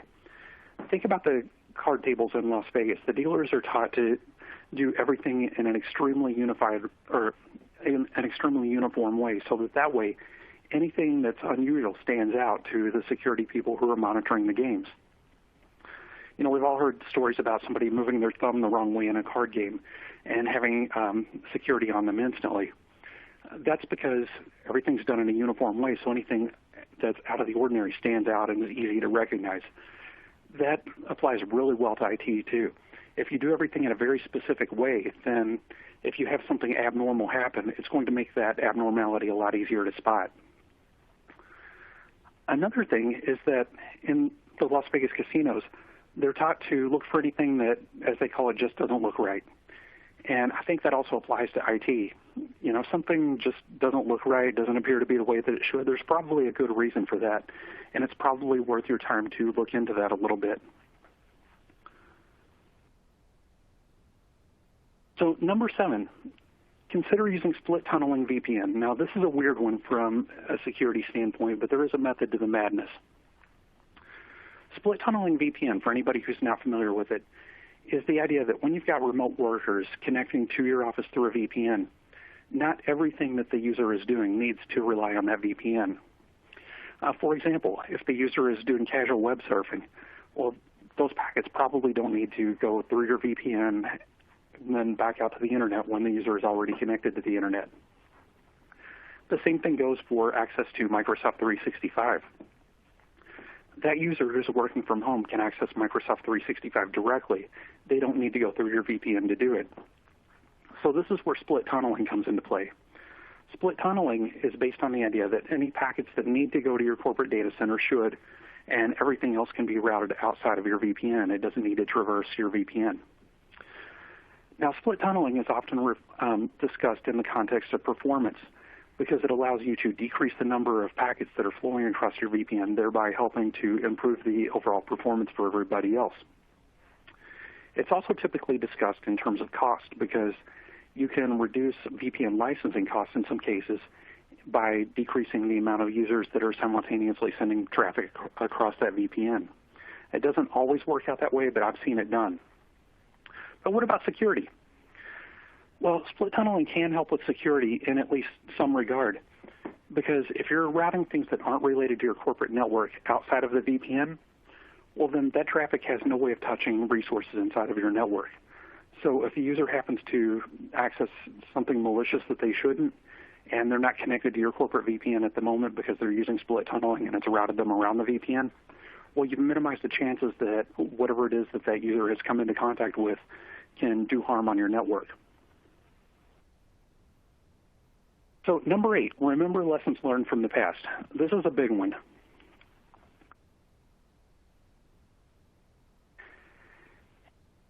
You know, some say that remote work is relatively new, especially in light of everything that's happened in the last couple of years. But even if that's true, components of remote work have been around for a really long time. And we've also seen countless examples throughout the history of IT of disruptive technologies that have come along and have totally changed the way that we've had to think about security. And in many cases, it's possible to learn from those lessons of the past just by going back and looking at what technologies were disruptive to security and what types of solutions were ultimately adopted in order to deal with those new security challenges. Wi-Fi and BYOD are two of the big ones that I can think of. You know, I mentioned at the very beginning of this presentation that I had been out for a few weeks doing some space training. And one of the guys that's relatively new to the program, I won't name his name, but he's only about 20 years old, and I'm in my 40s. So we have a totally different perspective on technology. It floored me when he mentioned it, but he grew up in a world where he has never been without Wi-Fi. Wi-Fi was around since before he was born. In my case, however, I was there when Wi-Fi was created, and I put Wi-Fi in my house back in the 90s. Back then, Wi-Fi cost an insane amount of money, and you practically needed a PhD in computer science to be able to deploy it. But of course, as with other things in technology, the price eventually came down, things got simpler. And as that happened, Wi-Fi really caught on. People started realizing that it was super convenient to be able to connect to a network wirelessly. And at first, organizations were super reluctant to allow employees to use Wi-Fi. The idea was that if packets could traverse the network wirelessly, then those packets could be intercepted. And that made a lot of IT security people really nervous. Because back then, it was all about physical security of the network. The company that I worked for at the time actually went to great lengths to make sure that any Ethernet jacks on the network that were unused were physically unplugged so that nobody could sneak into a remote corner of the building, plug in their laptop, and start sniffing packets on the network. So if there was that mindset, you can imagine how nervous Wi-Fi made everybody.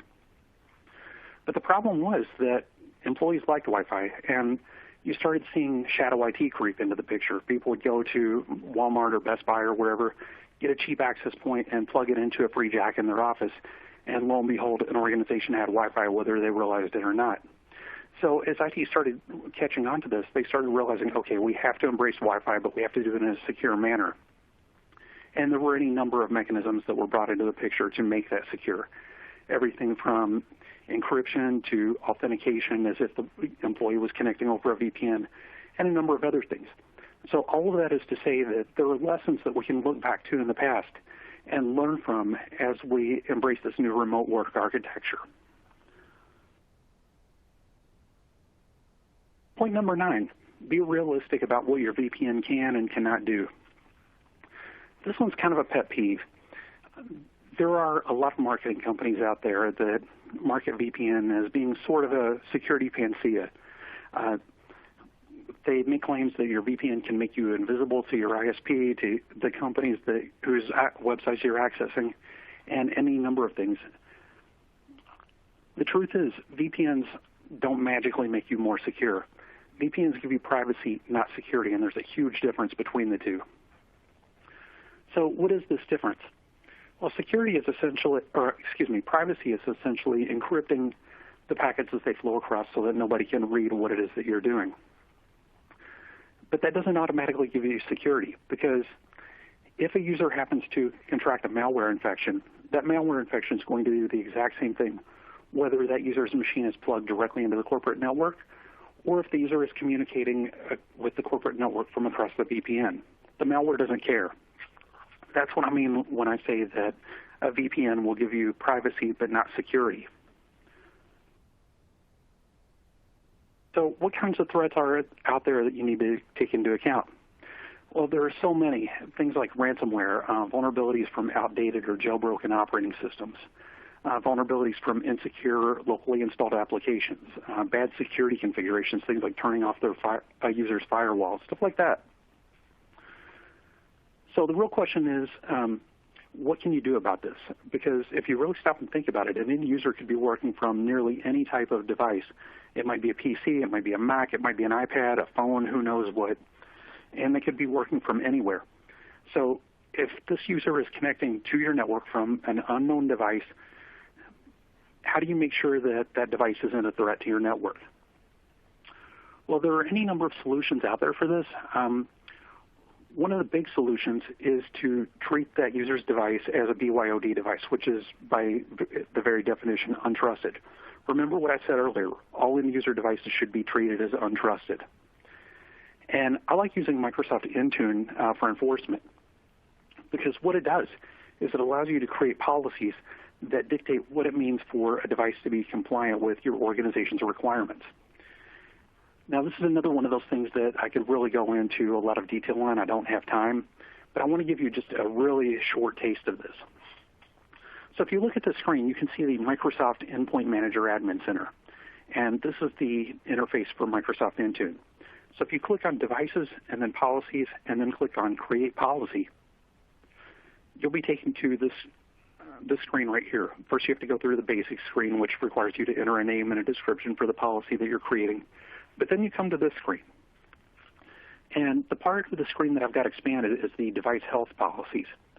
So you can see that you can create policies around things like BitLocker being turned on and Secure Boot being enabled and requiring code integrity.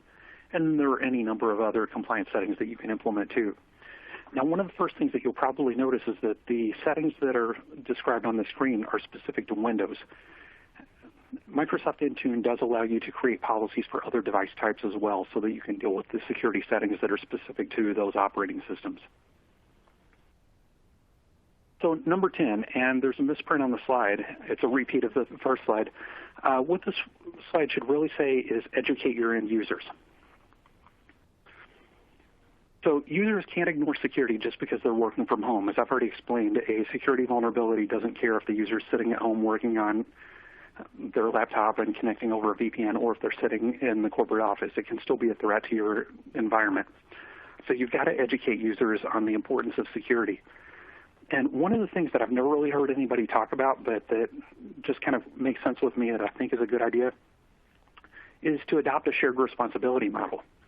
You know, we talk about shared responsibility models in light of Microsoft Azure or Microsoft 365 with regard to data protection. The idea behind Microsoft's shared security model is that Microsoft is responsible for keeping the platform up and running, but subscribers are responsible for protecting their own data, whether that means backups or using a good security configuration or what have you. Well, the same basic concept can also be applied to work from home. You can use a shared responsibility model with your users. You tell your users that you'll provide the VPN, you'll make sure everything's secure on the corporate side, but they're responsible for making sure that they adhere to security best practices. Now, realistically, some users will, some won't. That's a given. But by creating a policy like that, you at least put the users in a security mindset. And beyond that, there are tools that you can use to help educate users about security. So let's take a look at one of those tools in the couple of minutes that I've got left. Microsoft 365 has something called the attack simulation training built in. The idea is that you can actually use this tool to launch a benign phishing attack against your end users. And by doing so, you can find out which users are susceptible to an attack, who's likely to fall for it, who's not likely to fall for it. And then you can go on and teach them how to recognize the attack and give them some training when they do fall for the attack. So this is what one of the interfaces looks like. And as you can see, you can choose which type of attack you want to initiate against your end users. In this case, a credential harvesting attack has been selected. And so then from there, you can choose what type of email message you want to send to the users. So these are all examples of real-world phishing messages. And you can pick and choose based on the type of message that you want to try to fool your users with. And then if a user falls for it, you can require training. Now, you can require training regardless of whether the user falls for it. or not. But generally what you want to do is just require training if a user clicks on a payload or if the user is compromised as a result of the attack that you're launching. So what happens if a user does fall for the attack? Well, generally they'll see an email message that looks like this, saying, it's okay, you're human, let's learn from this. And then as the user goes through the email, Microsoft 365 goes in and shows them the things that are telltale signs that this message wasn't a legitimate message, it was a phishing message. In this case, it's showing that the greeting on the message was generic. And then there are a few other things that are outlined in this message as well.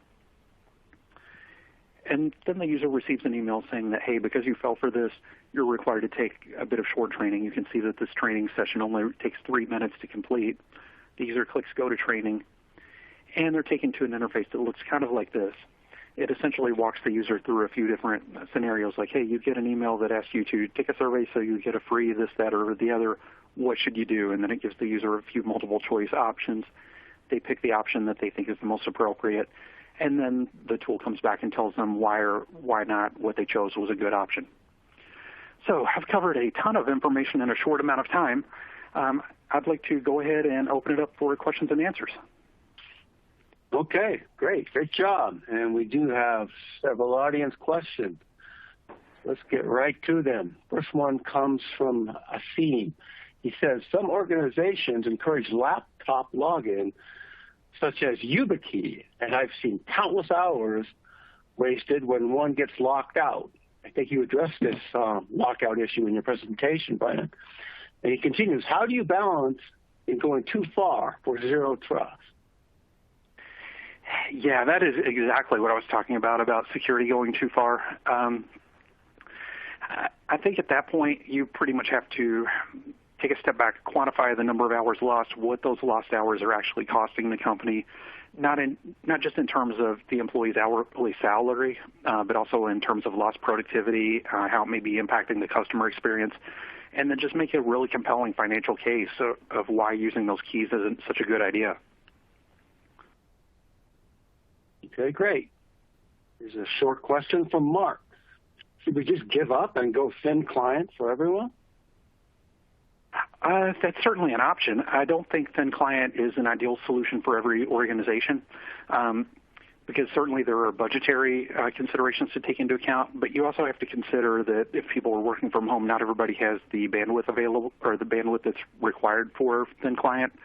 But certainly in a lot of organizations, thin client is a good option. Microsoft just recently released Microsoft 365, Microsoft 365, that's not right, Windows 365, which allows you to run cloud PCs that run Windows and have those hosted. And that's fairly easy to set up if you go with the business option. The enterprise option takes a bit of infrastructure and is a lot harder to deploy, but that's certainly one way of getting around some of these issues. Okay. And before we get to the next question, I'd like to remind the audience that we can take questions up until about 5 minutes to the top of the hour in order to give you a short break before the next session. So please send them on in. And let's go to the Q&A box. Here's a new one that just popped in from Richie. Is it possible to have Office 365 rewrite the web links but not show it to the user so they can see the real link? Yeah, there actually is a URL rewriting feature that's built into Microsoft 365. Okay, easy one there. Here's an observation from Philip when you were talking about split tunneling. Philip says, I suggest that split tunneling is probably bad security advice. If you have an alternative path for something, you may both be introducing a backdoor/pivot opportunity for attackers. It also introduces a blind spot for networks that are not choked through the security-controlled VPN device. What do you have to say about that observation? Well, when you start talking about security, you have to remember that any security mechanism, no matter what it is, has pros and cons. Just to give an easy example, I talked about the uniform way that the blackjack tables in Las Vegas do things. those same patterns that provide good security also make you absolutely predictable. So that's kind of a downside to it. So with any security mechanism, there are advantages and disadvantages, and you have to look at those carefully and just consider if the potential disadvantages outweigh the advantages and what's really right for your own organization. There's no magical answer that's going to be 100% relevant to everybody. Okay, next question is one of the longer questions I've ever seen. Oh, dear. And if you want to follow along, if you want to read along, it's from Alan in the Q&A box, and I will read the question. If I lock down all login devices to a specific biometric device, including laptops, servers, desktops, cloud, and website, is there a way to globally refresh all my keys when a biometric device is stolen or lost? If I lost access, but I reverted back to MFA or something like Azure, but I will need a way to revert back all accounts globally with the same security policy. Would it make sense in the zero trust methodology to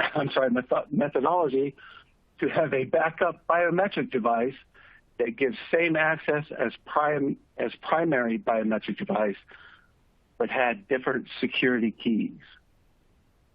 I would say absolutely it would make sense to do that. You never ever want to put yourself in a situation where you've got a single point of failure that can cause that type of massive disruption. So having a secondary biometric device that's fully provisioned and ready to go but kept somewhere secure where it won't be compromised but can be called upon when needed would be an exceptionally good idea if you're going to go that route. Okay. Here's a question from Mark. He put this in when you were talking about conditional access parameters. Mark asked, can you give some examples of these conditional access parameters? What are the conditions typically set other than time? Oh, there are so many of them that you could set. Geographic location is a really big one. If, for example, you've got a small organization and you know that everybody lives in the same country where you're hosting your data center, then you can say anybody trying to access from outside of the country should be denied. That's one example. Another thing that you can look at is behavior patterns, and that actually takes, I believe, an Azure AD Premium P2 license. You don't get that with the basic conditional access policies. But you can set up Azure so that it looks for abnormal behavior patterns, and you can set up a conditional access policy to deny access to a resource if a user is doing something that Azure perceives to be abnormal or really risky. You can base conditional access policies on device types. Maybe you want to allow access to Windows devices but not iOS devices. I'm just throwing an example out there. The conditional access policies, are super flexible. There are a huge number of conditions that you can base that on. As far as what's typically done, I would recommend going out to the Microsoft documentation for conditional access policies because they've got a great big long section on the policies that they recommend creating. Now, a couple of those policies are a little out in left field, but most of them are pretty on track. And they not only tell you what policies they recommend creating and why, but they even show you how to do it. So that's definitely something that's worth your time to look at. Okay, and it just so happens we have another question in the Q&A box about conditional access policies, which you might have just addressed. The question reads, what do I need to do to start building conditional access policy? Well, the big thing that you need is an Azure AD Premium P1 subscription. Once you've got that, then you've got everything that you need to get started. Now, depending on the type of policies that you're going to be creating, there might be some additional licenses that you need. As I mentioned a moment ago, there are some policy types that require an Azure Premium P2 license, or Azure AD Premium P2 rather. Also, there are some conditional access policies that require an Intune license. But just for the basics, all you need is that Azure AD Premium P1 subscription.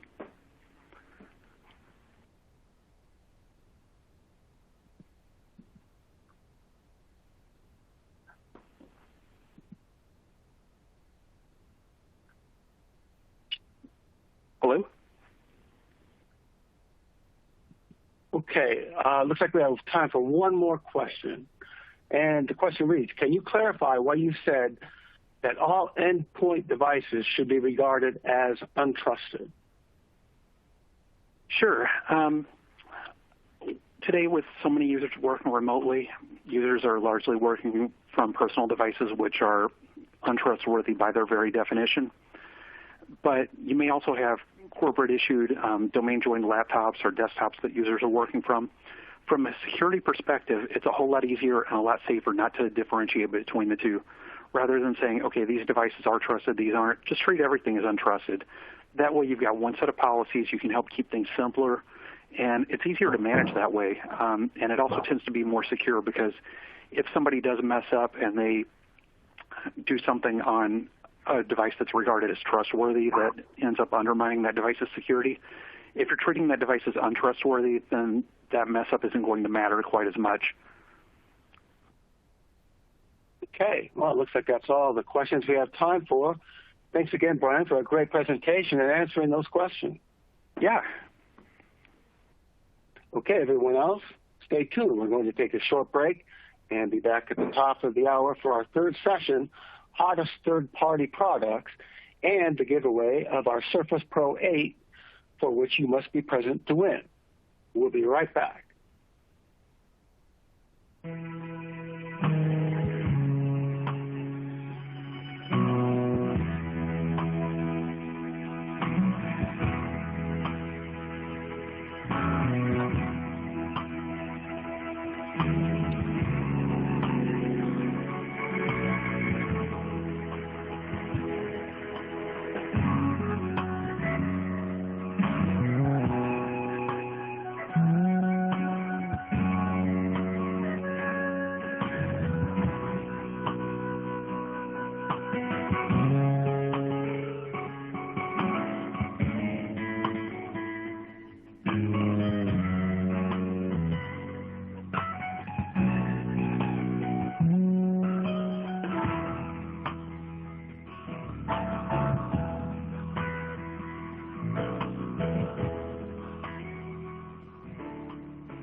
Welcome back to our third session. Becky, please take it away.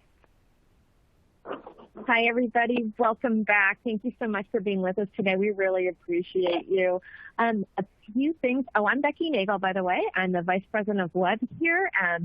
And we're thrilled to have you with us with these summit series. We love doing them. We love having you with us. So thank you for joining us. If it's your first time, if you're joining us once again, thank you for coming back. We hope you're finding it useful and informative. And these are such great sessions, these third sessions. You're going to get insight into some really hot products that are out on the market right now that can help you do your job better, more cost effectively, and it's some great stuff. So we really hope you enjoy it. Some housekeeping stuff before we get started. Number one, you will get an email with the entire summit on replay, so you can rewatch it. You're going to get that within 24 to 72 hours, so you should get that. It's going to email. Here it is. It might say, hey, in case you missed it, you didn't miss it, but because you're here, but you will get that.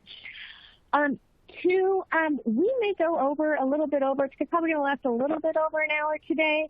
Please stay with us, though. We want you to stay to the end. Not only, number one, you do have to be here. We're going to do that drawing for the Surface Pro 8 at the end. You do have to be on live to be entered into the drawing. You don't have to do anything. It's a random number generator, and it goes through. We look at the number of the people on the call, and it random number generates, and we pick the number of the person. So all you have to do is be on the call, but you do have to be here when we do that. So be sure to stay on the call, but also because of that, at the very end, we do a survey. We ask your opinions, and we use that feedback to do these. The editors work really hard to make these events happen, to bring you the best speakers, to bring you information. And we want to know what you think. We want your honest opinion. So please take that survey. Let us know what you think. And that we're going to take that information and do more and more summits for you. And speaking of doing future summits, we really, really want to thank Call Tower, Okta, Smart Deploy, and Red Hat. Without them underwriting this content, we cannot do these summits. They're underwriting it. They're supporting the community by sponsoring these summits. So thank you. Thank you for sponsoring this event today. We cannot tell you how much we appreciate it. If you guys could please show your support by downloading those resources that are available right now in the console. You guys can go sign up for a demo, check out their website, do whatever you can do. Let them know that you appreciate their supporting the community, supporting these events, and you'd like to see more of them. We appreciate that. So again, thank you, Call Tower, Okta, Smart Deploy, and Red Hat. Now, I'm thrilled to announce to you our first speaker. He's William Rubio. He's the Chief Revenue Officer at Call Tower. And William, take it away. Well, great, Becky. Thank you very much for that introduction. And again, appreciate to be part of just such a great summit with some of the other partners here that could really provide some key platforms to a lot of customers that are out there. And let's really dive in. I think today it's pretty excited about what we have out there with Call Tower and Microsoft Teams. And I think it's really important when we start off to really talk a little bit about what we're seeing with Microsoft Teams today. There's been really a substantial explosion because of the pandemic, and obviously even prior to the pandemic, of Microsoft Teams is really kind of a collaboration hub that a lot of organizations are looking at. And some of the numbers that we're seeing are just incredible, really unheard of in our industry overall. When you look at having about 250 million active Teams users. So 250 million people are actually using this on a monthly basis overall. On the actual daily active users on mobile devices is somewhere around 70 million. There's about 80 million people that are actually using voice with Microsoft Teams. There was about 900 or so apps in February of 2021 that was added into Microsoft Teams overall. So when you start to look at these statistics overall, you can see that this is really becoming a major differentiator in the industry overall. The way that we actually are communicating, not just with voice, but when we're talking about different things like instant messaging, video, conferencing, et cetera, really makes a big difference. And what's one of the main reasons why we're seeing that is because of what it's really bringing in the collaboration table, right? So when you start to look at the reduction of meetings, the reduction of emails overall, the productivity improvement, right? Because all of a sudden I have to reduce the amount of meetings that I'm in because I'm collaborating with my team, whether they're across the street or whether they're across the world. It just makes it a lot easier to communicate back and forth. And then it's going to lower your cost overall and help increase that revenue. It's really just been a transformation overall that we're seeing in the marketplace. Now, with that, obviously, there comes some confusion and some education that has to be done. And this is where an organization like Call Tower really comes in to really kind of add that value, right? I mean, technology overall continues to change on a daily basis, and Microsoft Teams is being a wonderful solution to basically kind of start as your foundation. There's a lot more that goes into it overall. And with Call Tower, it's about, yes, providing that Microsoft Teams interface as that key main component, whether you're getting your Office 365 license through Call Tower or another partner or Microsoft Direct. That isn't as important as the rest of it that's actually being provided by Call Tower. When you're looking at different things like CCAS, text messaging, the porting of the telephone numbers, making sure that we're filling in those gaps, call recording and so forth, that are all part of the key parts that a lot of customers need to make sure that they can look at adding voice into a Microsoft Teams solution. So you want to make sure that you're partnering up with the right organization to go ahead and do that. And with Call Tower, you're dealing with somebody that's been a Microsoft Gold partner going back about 13 plus years, right? Somebody that has been what they call a cloud service provider since 2014, so about 7+ years overall. We were the first to actually do voice with Microsoft Teams. It's referred to really as direct routing since November of 2018, so coming up actually now on our 3-year anniversary. And as much as that doesn't sound like a long time, in the Microsoft Teams ecosystem, we're pretty much the pioneers overall as far as launching voice. And it really goes back to those 13+ years that we've been really enabling voice, whether it's Microsoft Lync or Microsoft Skype for Business or now Microsoft Teams, that we're able to go ahead and provide that going back to all those years overall. We're also one of the biggest growth partners for Microsoft overall the past 5 years running, so very honored about that. And we just recently launched our Operator Connect. We're going to go into that here in a few minutes as well, back in September, so pretty excited about that. But when you start to look at all the stuff here in Microsoft, you also got to start to look at the Metaswitch. So Metaswitch, if you guys are unfamiliar with it, is a UCaaS platform that was acquired by Microsoft in May of 2020, so about a year and a half ago overall. But what it really does is it kind of fills in the gaps on some of the limitations that the Microsoft Teams offering has. And that's really key,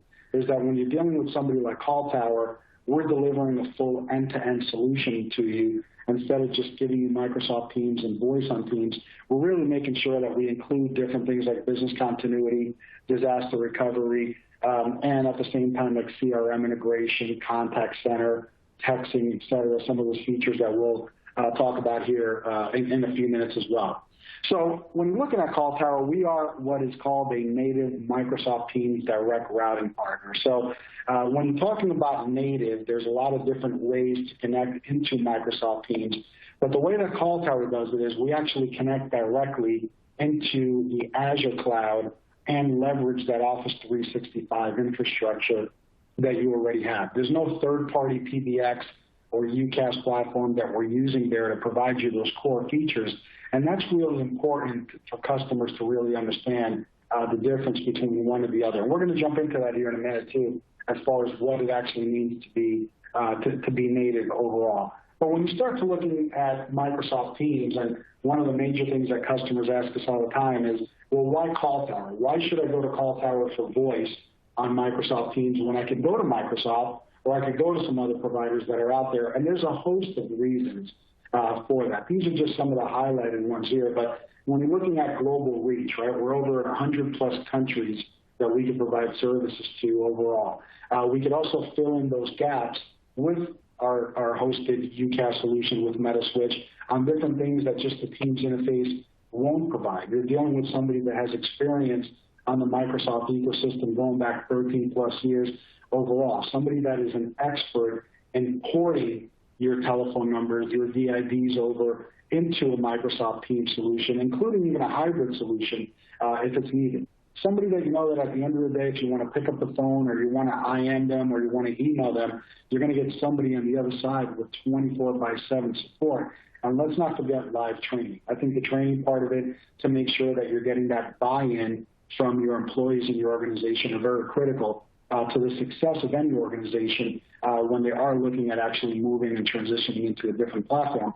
And then guess what? There's really no equipment that's needed on site because we do everything in the private cloud environment with Microsoft directly. So you're kind of getting a good education overall by working and partnering with somebody like Call Tower to make sure that we could deliver and really adapt the right Microsoft Teams solution for you and your organization. And here's just some of the roadmap that we've had over the past 2.5 years. We don't even go back into 2018 because it's too far to put here in one slide.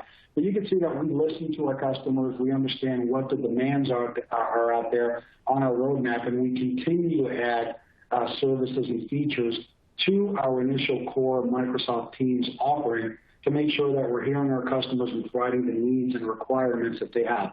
We're getting ready to launch right now in this quarter our emergency mass notification system. So whether it is that you have, let's say, somebody using the emergency systems for a first respondent, you can make sure to communicate through Microsoft Teams on that, whether it's domestic or international on that. We're going to talk to you about Operator Connect in a few minutes as well as far as what that means.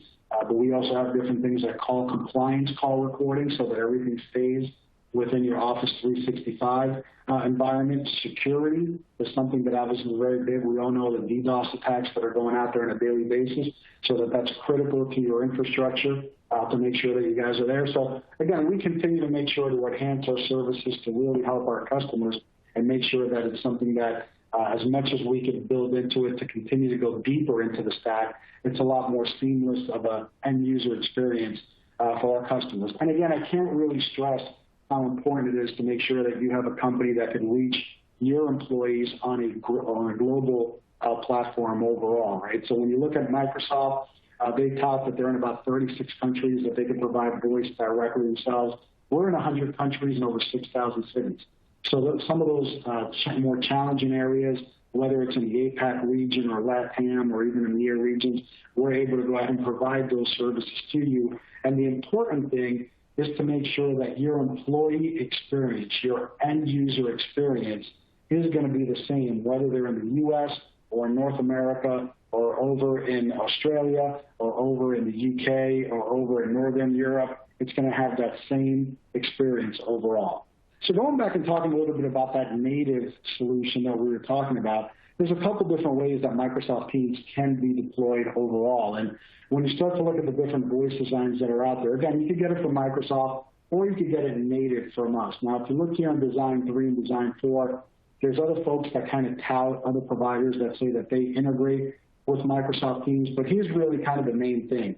If they're telling you to go to a different portal to access a different interface, to make changes to simple things like your auto attendant, your voicemails, your hunt groups, or your call queues as they're called nowadays, then it's not native. That means that they have some type of interface that is basically integrating between your environment and Microsoft, and that just leads to risk, and that just leads to uncertainty overall. And this is kind of the way it looks like. When you're looking at the top part of this diagram, that's the way it looks with Call Tower. The bottom part of it is when you're looking at a third party that, again, adds another layer of risk, adds another layer of issues that could happen from a security standpoint, and just really need to go ahead and be careful on that overall. So something new that just came out now in September, there was a big launch by Microsoft called Operator Connect.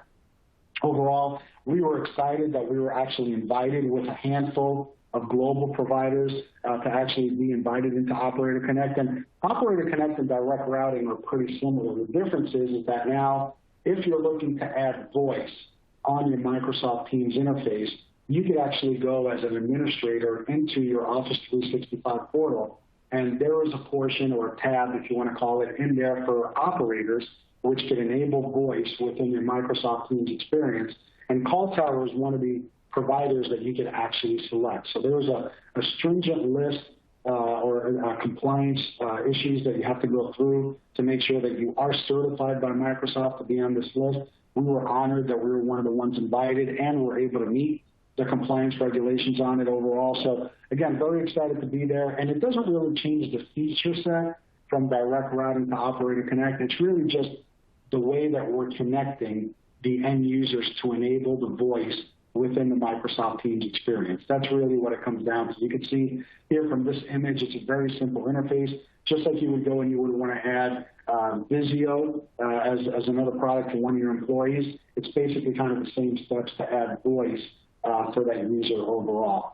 And then just to kind of wrap up here a little bit, because I know we're going to be short for time overall, when you start to look at some of the things that we do on Operator Connect and the advantages, is you want to make sure that you're working with somebody that can provide you that full turnkey solution.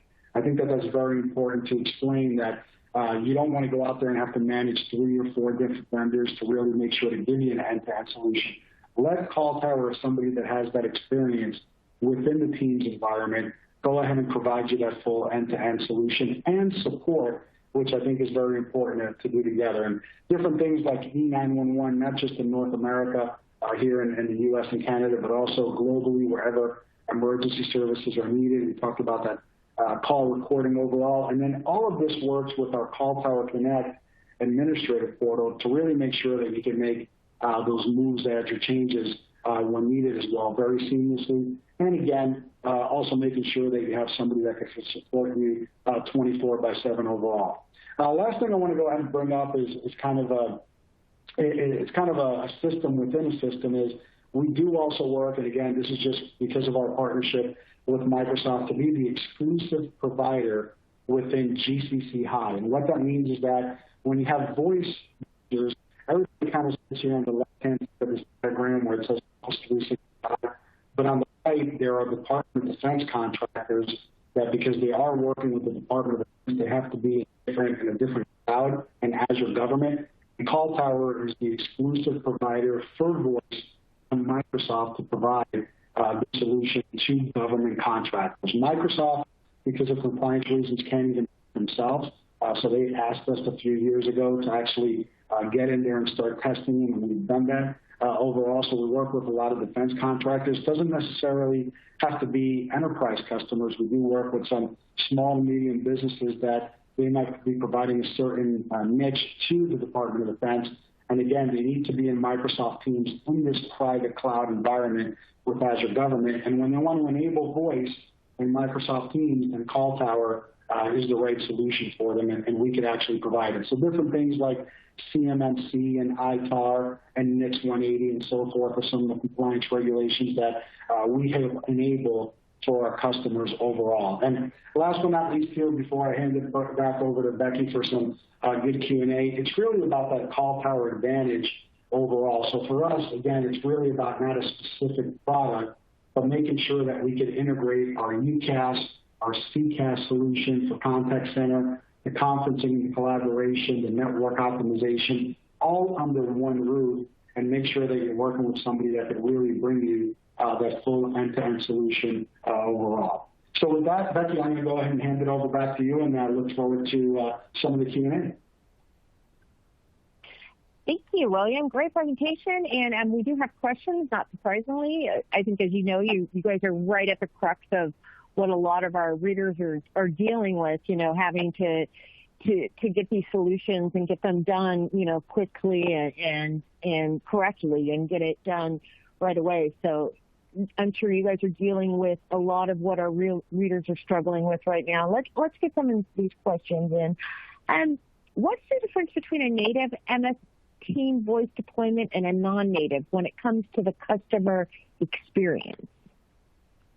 So what happens when it's not native? In some cases, the employee or the actual administrator has to log into a different portal to make changes to the system, or to access voicemail, or to reset a PIN number, which are just some of the things that, why do I need to log in somewhere else? I should be able to log into my Office 365 portal and pretty much manage the entire solution from that one portal. And when a competitor comes out and says that they can integrate with Microsoft Teams, but go to my portal to make a simple change like on an auto attendant, then you know it's not native, and they're not leveraging the entire Microsoft platform because they're using a third party to basically provide that connection. So there's kind of a platform in between connecting the end user to Microsoft Teams. And again, that just adds to some risk, some uncertainty, security issues, another layer of disaster that could actually happen or interruption of services. So you want to make sure when you start looking under the hood is ask those questions. Well, if I want to change my voicemail or access my voicemail or change my auto attendant, where am I doing that? If they tell you anywhere outside of Office 365, then it's not a native Office 365 Microsoft Teams solution. Okay. And just a reminder, guys, get questions in. We don't have time to ask them to William. We'll forward them to him, and he'll answer them directly to you. So another question. With a multi-location business headquartered in the U.S. and with offices in the U.K. and Australia, can Call Tower's Team solution handle calls locally? Yes, that's actually a big part of our solution overall. So we have multiple points of presence internationally over in Hong Kong, Singapore, Australia, the UK, Germany. So these actually act as regional hubs for us. And we have a customer, let's just say as that example, in the UK, US, and Australia. They could all communicate with each other through Microsoft Teams. And whenever it is that they're picking up the phone or using their Microsoft Teams app to actually place a local call, that call stays within country or within a region. So that UK caller is calling down the street to order food, as an example, that call is not coming to the U.S. and then going back to the U.K. It's actually staying within the U.K. Same thing goes for Australia or any other countries that we provide services. Here is a good reader question that came in. Do I need a specific MS license to integrate Call Tower?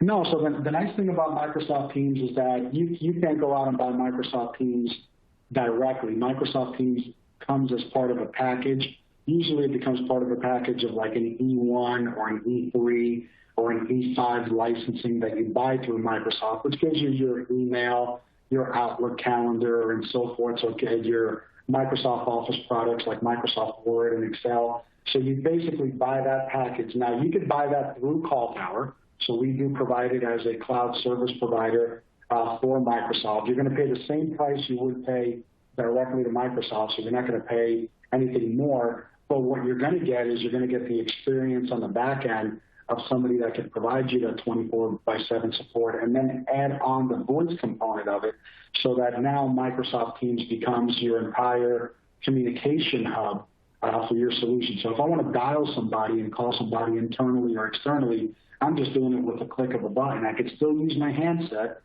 So we are a Poly and a Yearlink phone device distributor as well that we could add into the solution for Microsoft Teams. But you basically, as long as you have that license, whether it's through Call Tower or Microsoft, we could enable the voice. We could port over your existing telephone numbers, or we could provide you new ones in all those 100 countries as well, and really make sure to drive that end-to-end solution. Great. And so, William, I know one thing our readers are going to want to know, how do they find out more about your solutions? What's the best way to go about it?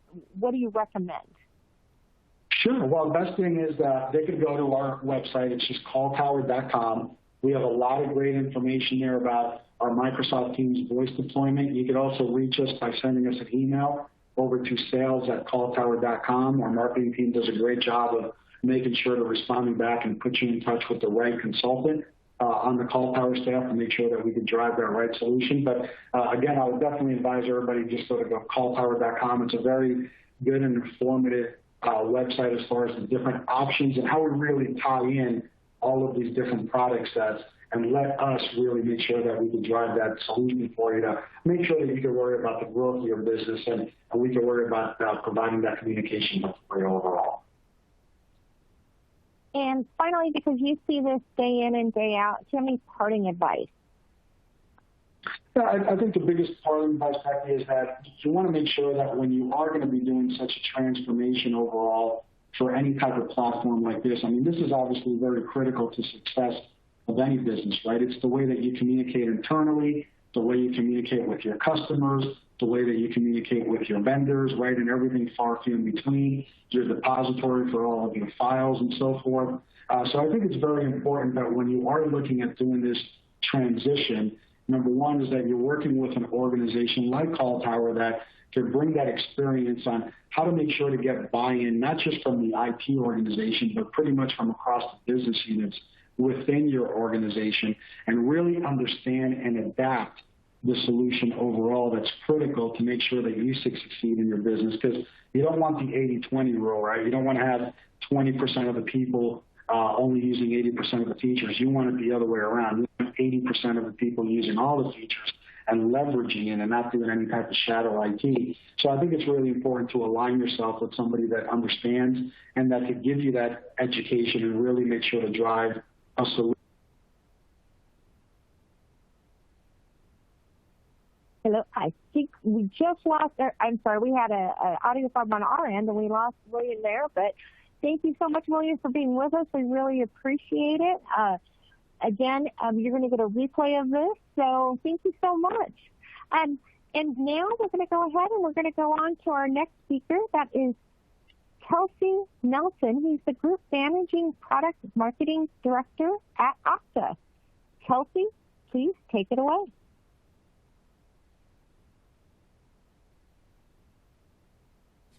Alrighty, hi everyone. Thanks for joining us today. We're going to chat a little bit about securing a remote workforce. So to dive right in, really what we're hearing from IT and security leaders is how do I balance this idea of enabling these new ways of working and continuing to deliver on that productivity while managing this continuing security need of a distributed remote workforce. And what we find is that as we start to think through that security challenge, really a lot of what it comes down to is the traditional perimeter, network-oriented perimeter doesn't really exist, right? We have more people accessing more resources for more devices and locations than ever before, which means we have to think about and shift our mindset away from those traditional approaches to security. And a lot of that comes down to ensuring that those users have the right level of access and we're securing that access to all of those different resources. So when we start to think about how to actually put those things into place, we sort of sequenced it out based on what we're hearing from IT and security leaders on going through that challenge of really protecting that user access. So from left to right, really where we saw many organizations prior to the pandemic was that they had some sort of traditional work environment. Maybe they had some on-prem directory like AD, LDAP. They were starting to adopt cloud applications, so things weren't necessarily integrated, and there was maybe no or limited remote work capabilities. Fast forward to last spring, and what we saw from most businesses was the need to really enable secure remote working fast. And that looked like potentially expanding VPN capacity. It looked like adding MFA to VPN or any new collaboration tools that were rolled out to enable productivity during that time. And after that firefighting phase, though, is really where we saw organizations and where we see businesses today is how do I start to enhance productivity and really put those pieces into place, knowing that I might want to or need to enable, at least for the near term, some sort of distributed workforce.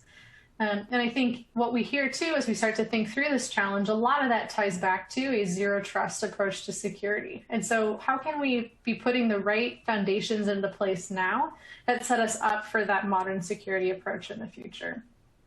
Now, there's a lot here, I think, as organizations are really starting to grapple with and moving through that stage 2 and those stage 3 projects. We're not going to be able to cover everything in this short session, but what I will touch on briefly is a few of those foundational components, like how can you start to approach automating on and offboarding. So certainly a productivity piece, ensuring users are up and running from day one, but also security, right? We want to make sure they have the right access to the right resources and that we're able to automate removing that access if that user changes roles or leaves the organization. And we'll also touch on some of those context-based access policies. So how can you think about access controls when you don't have the traditional work environment?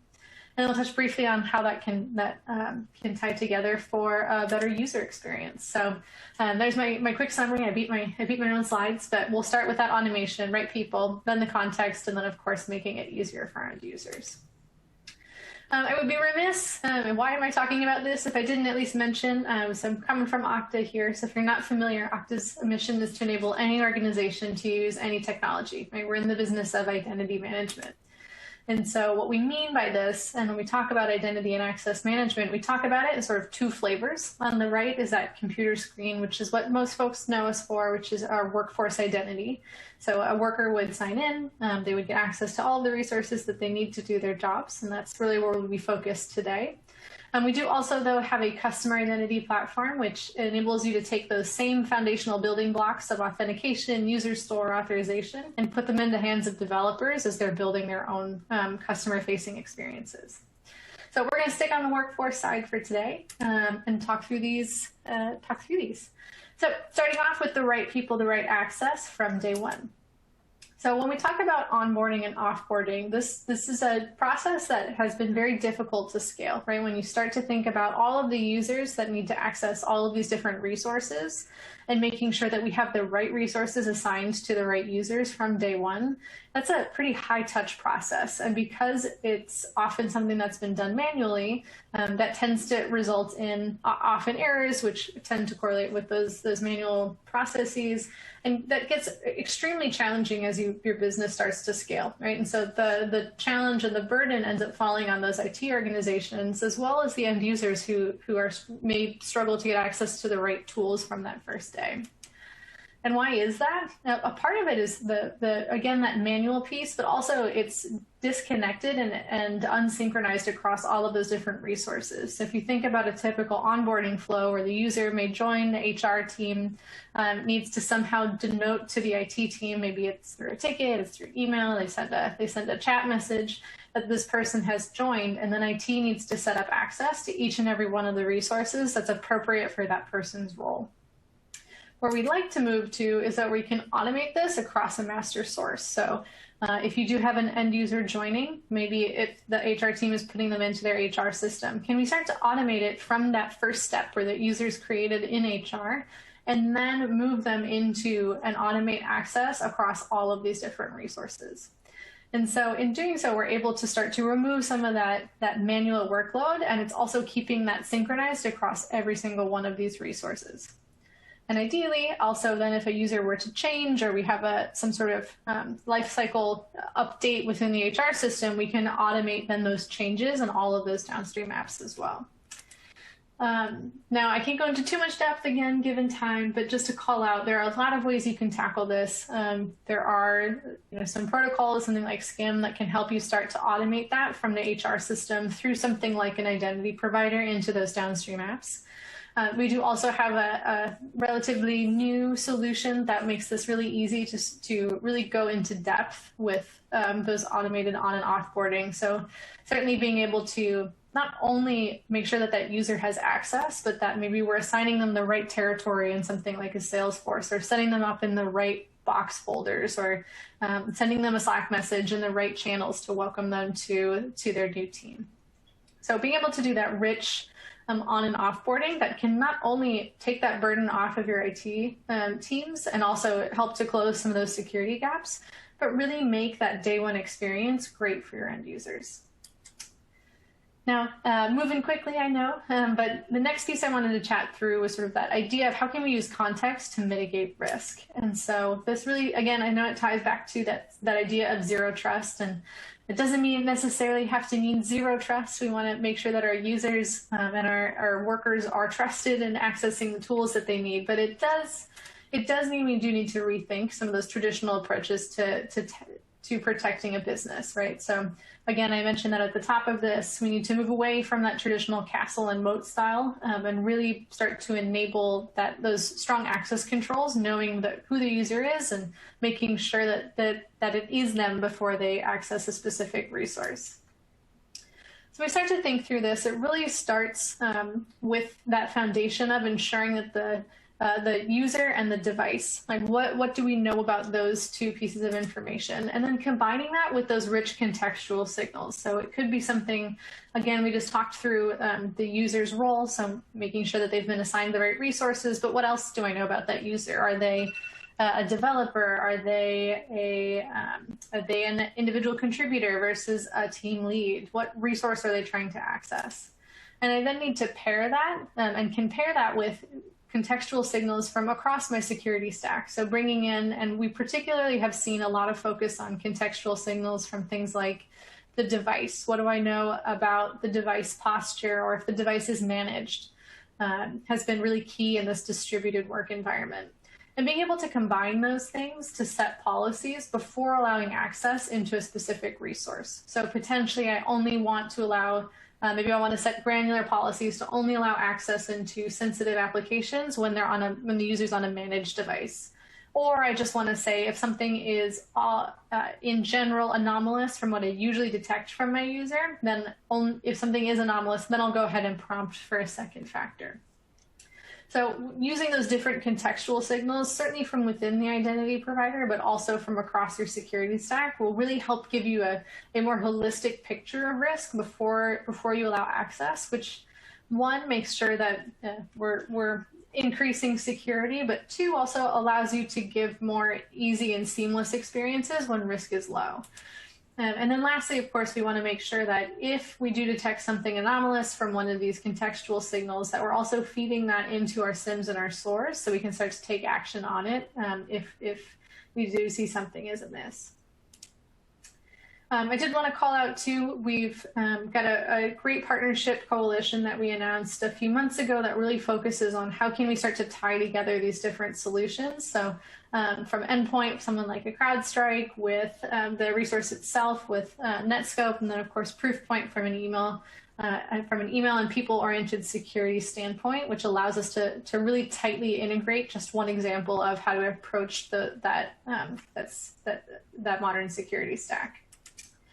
And then lastly, I mentioned this, we want to make sure that as we're thinking through the ability to automate provisioning and make sure that it's certainly enhancing security, but also improving our end users' experience. And again, with mitigating risk and bringing those contextual signals, if we know risk is low, let's make it easier for our end users to do their work. Because if we don't, and I think historically we've seen, and yes, this little GIF always gets me, the security hasn't always been in the driver's seat, right? We've seen that our end users have a tendency to try to circumvent those controls if we don't put those, be thoughtful about the protections and making sure that it's balancing ease of use. And so when you think about the ability to make things easier for your end user and really use security and risk to make things not only improve security, but make things easier, you'll start to see that your users are coming to you and saying, hey, I would like to add this into that same secure system, which in turn gives you more visibility over everything in your enterprise. So as you're starting to think through, just another way to approach this is ensuring that you have sort of a centralized point to bring together certainly all of your cloud applications, but think about extending this to on-prem as well and being able to utilize these resources across all types of devices so that, again, we're really making things better and easier for our end users while protecting your organization. So with that, that was my very brief overview of sort of this next phase of distributed work and how you can think about protecting your business. And really what it comes down to for today's challenge is where to get started. So be it starting more on those automation projects or looking at ways you can better set contextual policies for access controls. Always happy to help. We have a lot more resources on all of these things, but feel free to reach out if you have questions. And thank you so much for the time. All right, and it looks like we had a couple of questions come in, and so I'll just run through those quickly. So one of them asks, what HR systems does Okta connect to? Yeah, great question. So Okta has a number of integrations for that HR-driven provisioning. So Workday is absolutely one. We do have other integrations with vendors like Bamboo, namely SuccessFactors and UltiPro. And I think there's a full list on Okta.com if you have others that you want to take a peek at. Someone else asked about other popular context policies for remote work. So I think what we've seen and what we've heard sort of anecdotally has been a lot around how can I start to really elevate, I think, device posture and device, whether or not the device is managed, have been really some of the big ones we've heard questions about recently. And I think in the Zero Trust survey that we ran earlier this year that we saw a shift in even prior to COVID. So I'll call those out. We do also see lots of certainly we have a recent integration, somewhat recent integration with Proofpoint from an email security. That one's been, Proofpoint can see the most targeted users in your organization, so you can set policies against that very attacked person or VAP list. And then the last one here is asking about, do you integrate with any other endpoint vendors? And I'm guessing this is referring to, I called that slide out about the Spectra Alliance, which has an integration and talks about our partnership with CrowdStrike. And so we absolutely do integrate with other endpoint vendors. So a few other examples, folks like Jamf, MobileIron, VMware, Carbon Black, are a few other examples. So if you do have more questions, again, Okta.com, the Okta Integration Network should give you the full list of who we integrate with. And with that, I will say thank you very much. If you have any questions, please feel free to reach out.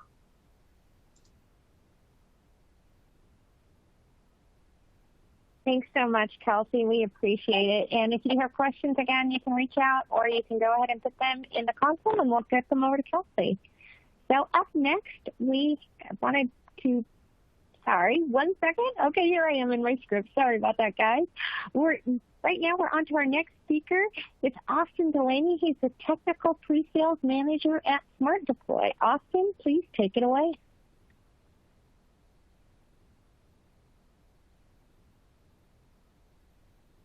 Hello and welcome to today's presentation from Smart Deploy about modern endpoint management for a hybrid workforce. So my name is Austin Delaney. I'm a pre-sales technical manager over here at Smart Deploy. And so what me and my team do is we help people who are evaluating the software get through a successful trial, whether that be questions or demos or anything between. That is what we are here to do and here for you. So today what we're going to be doing is going through a PowerPoint about who we are as a company, a little bit about us, how to get started with Smart Deploy, and then go into several scenarios about application deployment, imaging, user data, and driver management, both on our local network and also remotely via our cloud feature. So with that said, let's go ahead and dive in here. So we are Smart Deploy. We're located in Bellevue, Washington. We've been in the Seattle area for about 10 years now, actually a little more since 2009. And throughout that time, we've always been focused on providing a easy-to-use solution that is focused on IT Pro. So that means something that you can dive in and use, and it's UI-based, without a lot of configuration or training necessary to get started. So that's what we've always been focused on this whole time. And since then, our customer base has grown quite substantially, up to a little over 3,000 customers globally now, with a lot of those being in schools and education. So it just really fits into that kind of multiple different types of device, different environments, those kind of those hybrid scenarios that we're talking about here today. So in terms of the product itself and where we fit into the marketplace, Smart Deploy, like I said, has always been really focused on being easy to use. But as time goes on, we've also been adding more and more features. Now we have a suite of features, as I mentioned, things like imaging, app, drivers, remote, and local. So we put all those things together into an easy-to-use solution that we really think is a nice cross-section of what people are looking for here today. So that's where we find ourselves, and that's what we're striving to do even more of. I think that's what you'll find, too, as you go through and look through Smart Deploy. In terms of getting the solution started and sliding slightly more to the technical side, we'll start off with an IT workstation. Really any machine that you may have in your environment. Certainly does not have to be anything super powerful. Go ahead and install the console onto that machine, and then you can immediately dive in and get started. We provide application packs, driver packs, all ready to go. You can just download right through the solution. You can also create your own Windows image using the Capture Wizard and a virtualization software as well. So those are all things you can do through the console in addition to managing those remote machines as well. Once you have some of those component pieces built out, you will then have a library that can be, either small or can have a lot of different things in it. And that library can then be used for your different deployment scenarios. So with that said, it would look a little bit like this. You have different images, different application packs, different drivers that you may have created or downloaded onto a given machine, and then you have the ability to choose your deployment media options, whether that's something like a classic USB or a Pixie package, or if you want to do our remote options, you have the same kind of deployment pieces that you can put into these different scenarios. Once you've decided on a different media type, go ahead and create that through the console, and then you can immediately apply it to one or several machines very easily. In terms of getting started, we really believe this can be done in an afternoon, a couple hours.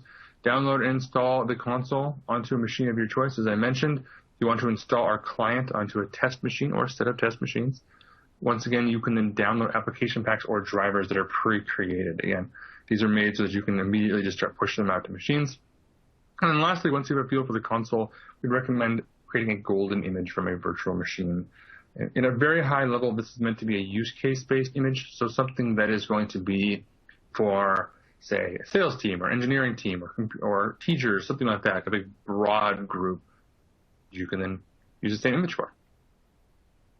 So with that said, we're going to move over to the console itself, and this is what this is going to look like, is this different pool of resources that you have through the console here. The first thing that we're going to do is head over to computer management, which is really your center for managing those machines. Again, if they're on the local network or on the remote network, they're all going to be through here. If you hit all computers, you'll be presented with a list of all the different machines that are communicating back with the central console. Now, the client is what facilitates this. So once the client is installed, it will either connect locally or it will connect via the cloud. It picks the correct one automatically based on where the machine is.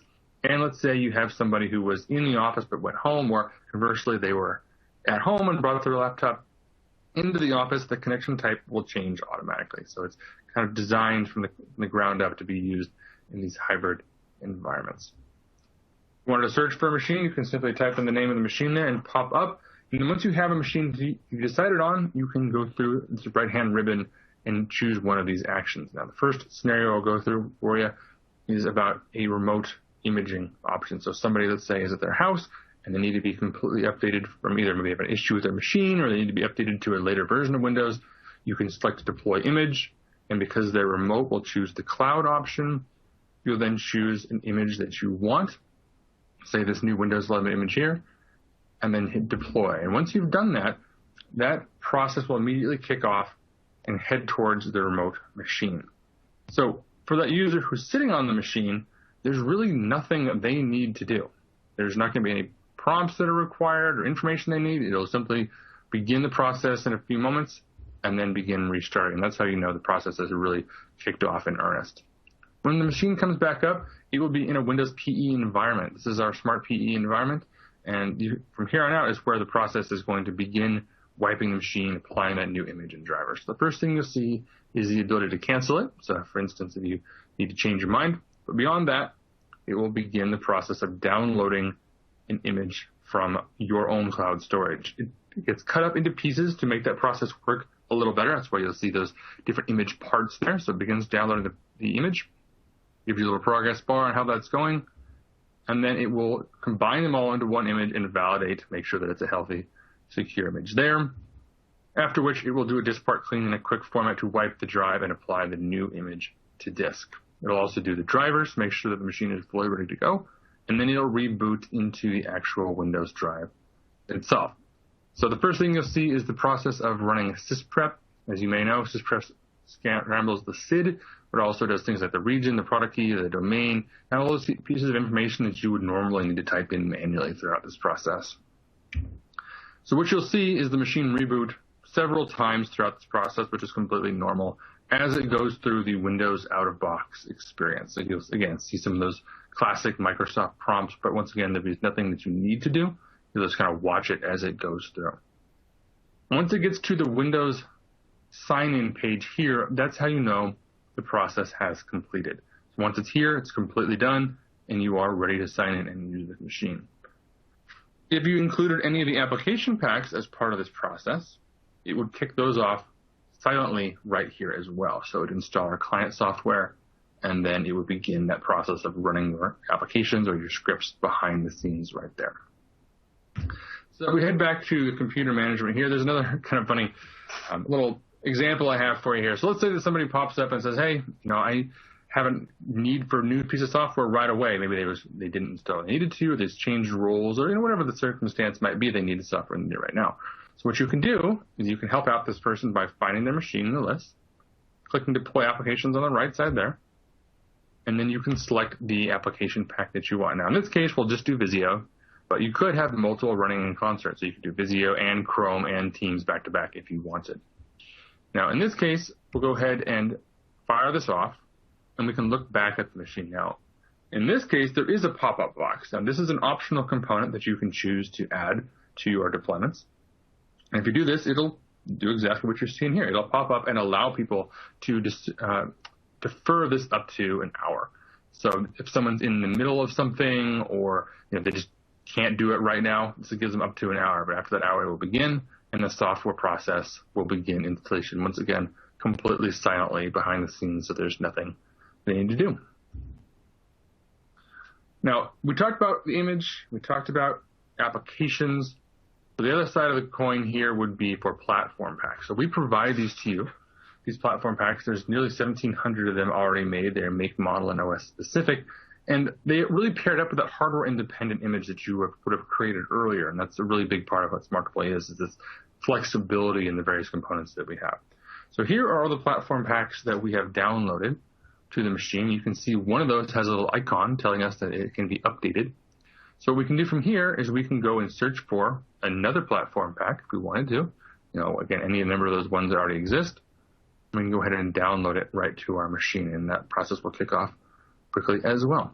Now, if I want to go to that machine that we already have, it's really easy. You just right-click, say update, and it will update that platform pack to the latest version right here on the machine as well. And you can see that indication of that process happening. Now, if I head back to all computers, you can see that there's now a pop-up on the left side here. And the reason for that is because now we have a newer version of the platform pack, and that machine is telling us, hey, we have a newer driver pack available. Do you want to go ahead and install those drivers? In this case, we definitely do. So I'll select that machine and hit update drivers, select the pack that I want, and go ahead and kick this off. You may notice that option in the middle there. Smart Deploy does include BIOS flash utilities as part of the update process. So it's a popular one we have, and it'll do the BIOS flash along with the other drivers to make sure the machine is fully up to date and secure. And that little cube there tells you that just like the other two, this process is also kicked off and has started. Now, if you have a particular group of people, like say a sales team, you can select that group that you can create out of this list here, and then you can pull up those particular machines.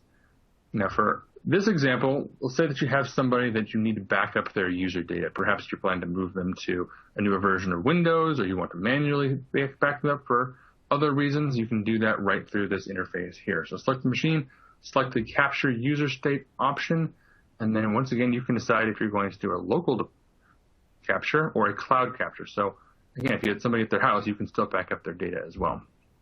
Now, what you can do is you can select between the user settings, the app settings, and or the documents, and that will allow you to back up that information, and it gets saved to the cloud. So it uses the USMT, the scan state function, to make sure all that data is successfully saved and backed up. So if I kick this off, you'll see that once again, a little clock pops up and says, hey, this is about to get started. And then momentarily, it will switch over to this picture for the person, letting you know that the user state migration process has begun. And then once it disappears, you know that data has been fully backed up.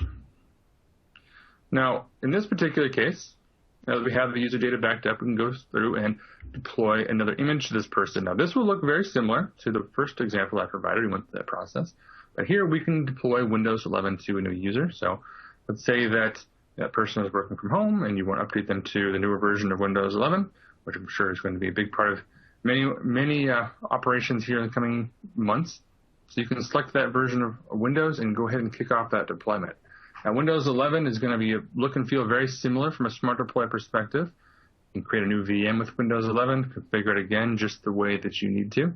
So really, it'll just drop into the existing Smart Deploy architecture real easy.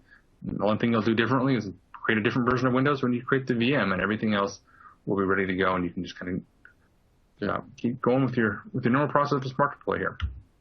So once you have done that, let's say in our example that the machine has fully been deployed, you now have Windows 11 sitting on there, and you want to put the user data back. Well, what you can do is select the machine, bring up the user data migration option, and you can then select a cloud provider to pull all that user data and drop it back on the machine. So this allows you to be more granular with how you do this. And there's another feature of this that's kind of cool too.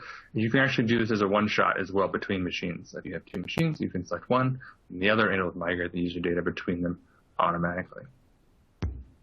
So once again, the icon will let you know that this process has kicked off, and the user data will then be pulled down from the cloud and applied to that machine. And once it's disappeared, you'll know that the user data has been done. So that is about it for the quick overview of those different scenarios that we talked about here today. So as a quick recap, you can do full image deployment to a remote machine, you can do application to a remote machine, or you can do driver update to any of those remote machines or in the office. And again, if somebody moves from one location to the other, say from the office to back to home, you can still continue to deploy all the things you need to regardless of where they physically sit. So if you do the full image deployment, you will actually do all those at once as well. So full image deploy along with apps and drivers, or like I said, you can break them out into their component pieces as needed.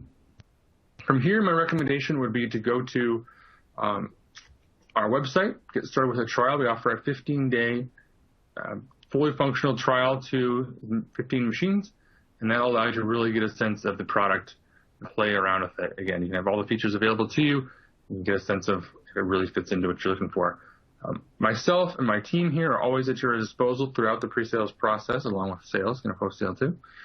So what that means is if you have any questions along the way, please don't hesitate to reach out, and we can provide you a one-on-one demo and provide you with any kind of assistance as you need to get that process started up. We also offer a Wednesday demo that's kind of a group format. So if you're looking for just a little more information about how the process goes, a little more technical detail, I'd recommend looking into that as well. So once again, thank you for spending the time to learn a little bit more about Smart Deploy here as well, and I appreciate your time. Thank you.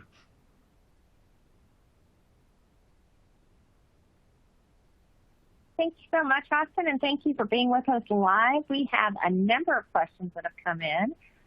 Guys, get your questions in for Austin. And I'm not surprised we have so many. I know the first time I saw Smart Deploy too, and I've seen it now a couple of times. I always want to get my hands on it. I want to play around with it. I'm a fan. And I know that people always have, they want to definitely try it out. So let's go ahead and jump in here. Let's start with this one. There's a lot to choose from here. Actually, let's start here. Is the cloud deployment feature available on the free trial? It is, actually. So the free trial is a 15-day trial, has all of our features as part of it. So once you're in that trial process, you can use any of the features that we have. All of the cloud options are included into that. And, of course, we're here to help you along the way. So if you have machines that are at home or a remote office or anything like that, you can go ahead and install the client on it and give it a shot. Okay, when it comes to cloud deployment, can I manage or re-image a computer that's not connected to the network? Good question. Yeah, exactly. You certainly can. So if you're on the same local network, you'll just use the host name to communicate back and forth. But if you are on a remote network, we have a feature called Cloud Broker, which is powered by Azure, that allows those communications to go through. So if you're at a coffee shop, if you're at a city halfway around the world, or anything in between, the client will still communicate back with the console and still allow you to do any of the features that you have through the console, whether that be an image deploy, app deploy, driver deploy, or capture and deployment of the user state. All of that can be done really on any network. We have, this question. Is there a limit to the number of platform packs we can download from the Smart Deploy library? Nope, there's no limit at all. As a customer, you have access to all the ones that we have. Last time I went through there and checked, we had over 1,600 packs available. So if you have HP, Lenovo, Dell, Microsoft machines, there's going to be a whole bunch of packs at your disposal that are updated on a regular basis. And yeah, you're welcome to download as many as you'd like. So if you have a very diverse environment, feel free to download a whole bunch of them, and we'll have that support for you. A question that's come in. Does Smart Deploy also handle the licenses for Windows, etc.? So if you have a volume license contract with Microsoft, Smart Deploy has features that allow you to integrate that with our product. And more specifically, you can associate it with an image. If you want to do permanently as part of, say, your sales team image, you can make it in there. Or you can put it into an answer file as well, which would give you a little more of a granular option to decide when that's applied. But in either case, we pass it over to SysPrep, and so when the machine is deployed, it will put that Windows licensing in there and make sure the machine is activated. There's another one that's coming. Is it possible to do a self-service? Is it possible to do self-service application deploys? Is it a corporate store quote unquote. Does that make sense? Yeah, I think so. So the way that the application packs kind of work is that there's a pool of them that we provide to you that are kind of common apps, and then you can make your own as well. So anything that you can run silently or run via command line, which is it could be executables, MSIs, VB scripts, all the standard type of operations. You can create packs out of those and have a library on the console side. So at this time, the way that would work is your end users would request an app, through normal communication channels to you, and then you would be able to push it out. Or conversely, you could just simply say, hey, everybody needs 7-zip, and you can push it out to everybody. So yeah, there's a library of apps that you can download or curate yourself and push them out to your users that way. Okay, one last question. We currently have at least 10 different models across both HP and Lenovo. What's the best way to deploy a Windows image across multiple computer models? Yeah, that's a great question. And one of the cool features of Smart Deploy is really how this works. So when you deploy, each individual machine will query the hardware to determine what make and model that actually is. So for instance, if you had 10 or even 20 or 30 different models, you could select them all at the exact same time in the console and say deploy. The beginning process would start, and on each of those different machines, we would programmatically determine what that machine is and then download and apply the correct drivers and platform packs to each of those machines. So yeah, it's really easy to select, and we kind of do it for you. Great. And a quick reminder, one last time, getting their hands on that free file, where do they go? Yeah, so just head to smartdeploy.com, and there's a download tab on the right-hand side. Just go ahead and hit that. You can just sign up really easy. Ask for your name and your email type situation, and as soon as you do that, it'll present you with a big page with a nice yellow button in the middle that you can download it. And you can download it on, if you or your colleagues want to try it, you can certainly do that at the same time. So we're based on the number of endpoints you have. So if you have any questions for that, please let me know. Again, my name is Austin, and I'm happy to help you throughout that process.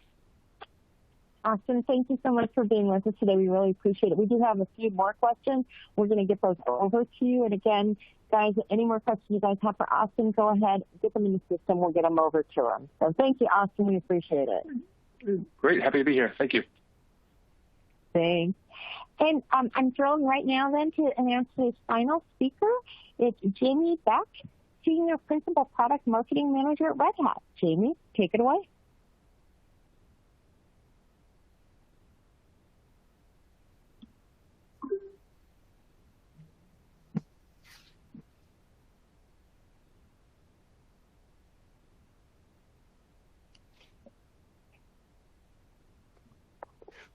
Hello, this is Jamie Beck with Red Hat, and today I'm going to be talking to you about Ansible Security Automation with an introduction to Ansible Security Automation for security teams. So what will we go over today? So first off, I'm going to talk to you a little bit about what is the Red Hat Ansible Automation Platform. You've probably heard a lot about Ansible out there when you're thinking about automation, and so I'm going to talk to you a little about some of the benefits of utilizing the Ansible Automation Platform, and then we'll jump into security automation and how you can use that within your security organization. We'll then go through some next steps and some resources that we can use, and we'll also watch a fun, quick video at the end, so stay tuned for that. So why would you want to be using the Red Hat Ansible Automation Platform? Essentially, when someone runs into a task that they never really want to do again, that's a great place to start when you're thinking about utilizing the Ansible Automation Platform. So it allows you to automate tasks that some people may think are mundane, and it allows you to do things that you don't want to do over and over again. And so Ansible really allows you to automate a lot of those things. And we'll talk sort of about it in general to start off with, and then we'll dive into the security automation use case. So one of the things that Ansible Automation Platform can help you do is to automate across your organization. So a lot of times we'll hear from our customers and partners about how their teams are using Ansible to actually connect things across their organizations. So you might be doing network automation, but not security automation. You may be automating dev tools, but you're not automating network.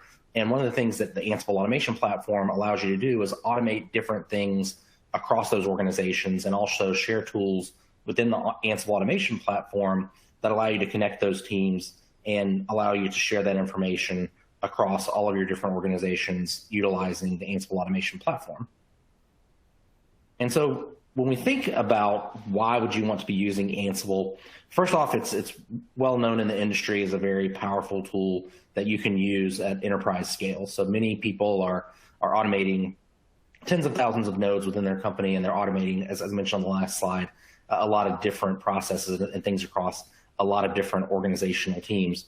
It's also a simple automation language. So a lot of people that don't have a ton of programming experience can learn the YAML language. And that's one of the things that's very attractive to people about utilizing Ansible. I'll also talk a little bit about some of the content that we've pre-created for you that you can use that also is very easy to plug into Ansible Automation Platform as well. And then it's also agentless, so we can integrate within a lot of hybrid and hybrid cloud environments.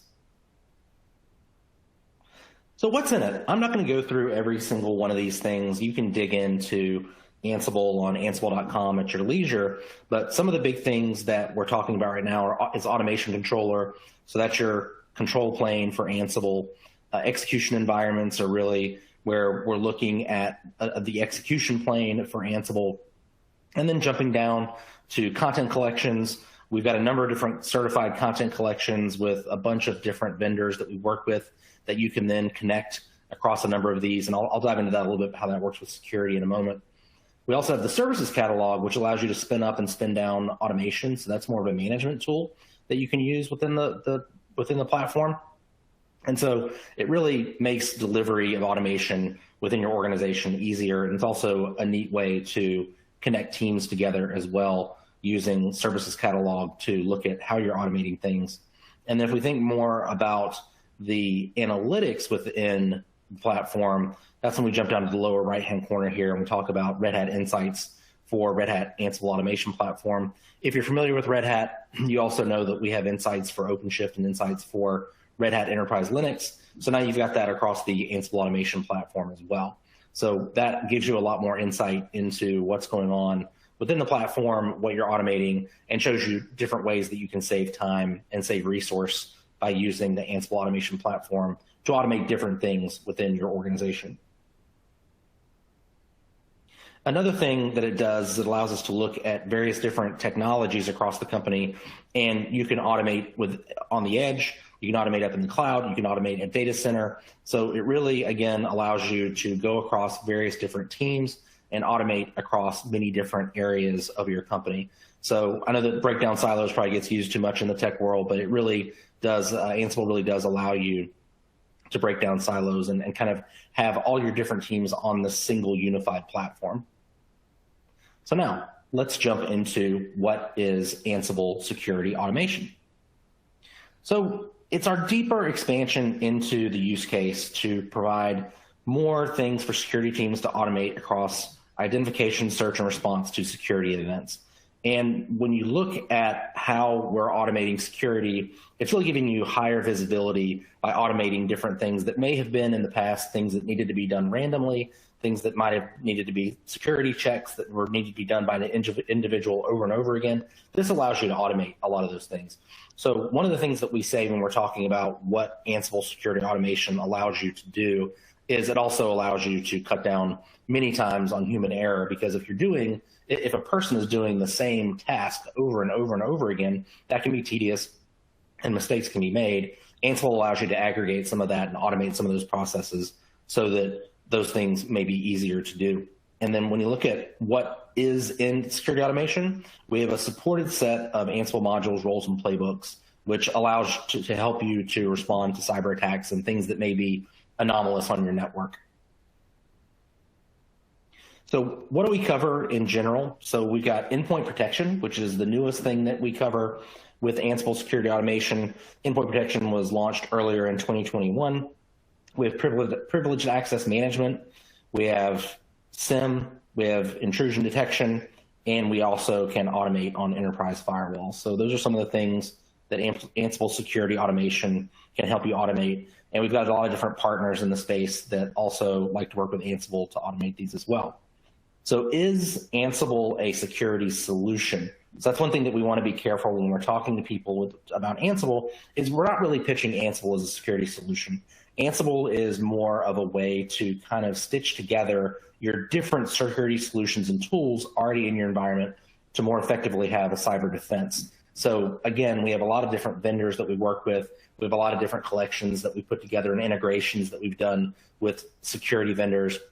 And Ansible can really help you as you have a bunch of different security tools that we now have to run across our network. Ansible can really help you to connect those things and look at them holistically within the platform when you're looking at analytics on how all your different tools are running through the Ansible automation platform.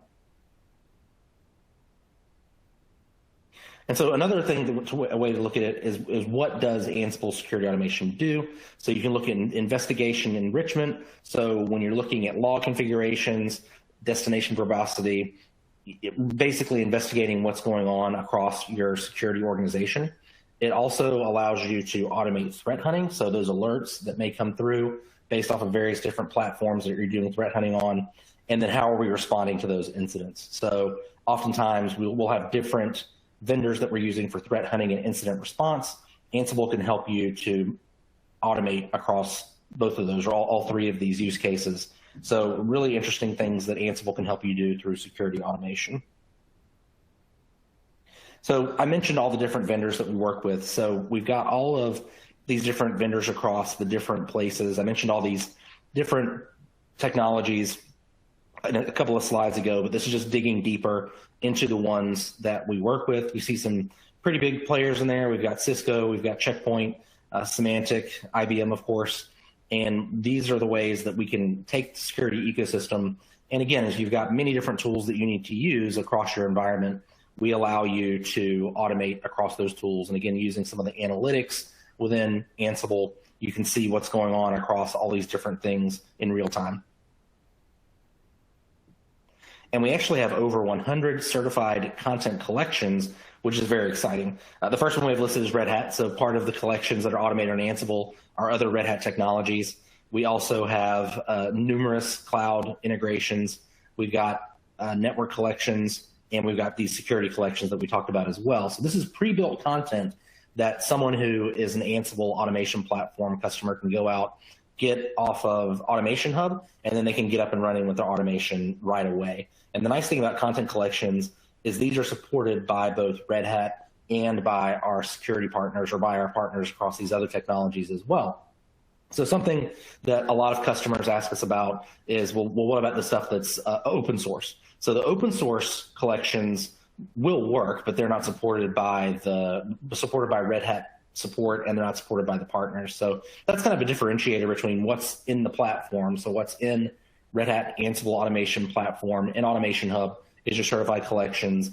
And then the stuff that's out on Galaxy, which is open source, as the open source version of Ansible, that's the stuff that would be more experimental, that you would not really want to run in a production environment. These content collections that we're talking about in this slide are the ones that are supported by Red Hat and supported by our technology partners. So this is a quick presentation. Just wanted to go into some next steps. So there's a number of things hyperlinked here. We've got a free course that people can consume. It takes about an hour, if I remember correctly. We've got a security automation overview. We've got an ebook that's available to you.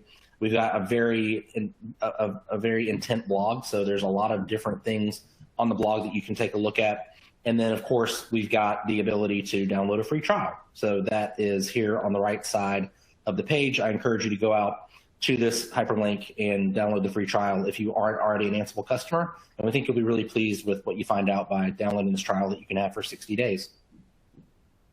So some of the questions that commonly come over to the Ansible team are, where can I go to get started with the Ansible automation platform? Well, this hyperlink here is our Ansible Get Started resource. There's a nice video sort of about how to think about your first days as an Ansible customer, and also some of the different features that you get within the Ansible platform that we went over a few slides ago. And then, as I just mentioned, we also have the free trial. So that's another place to get started with Ansible. So that's a good place to go to get started.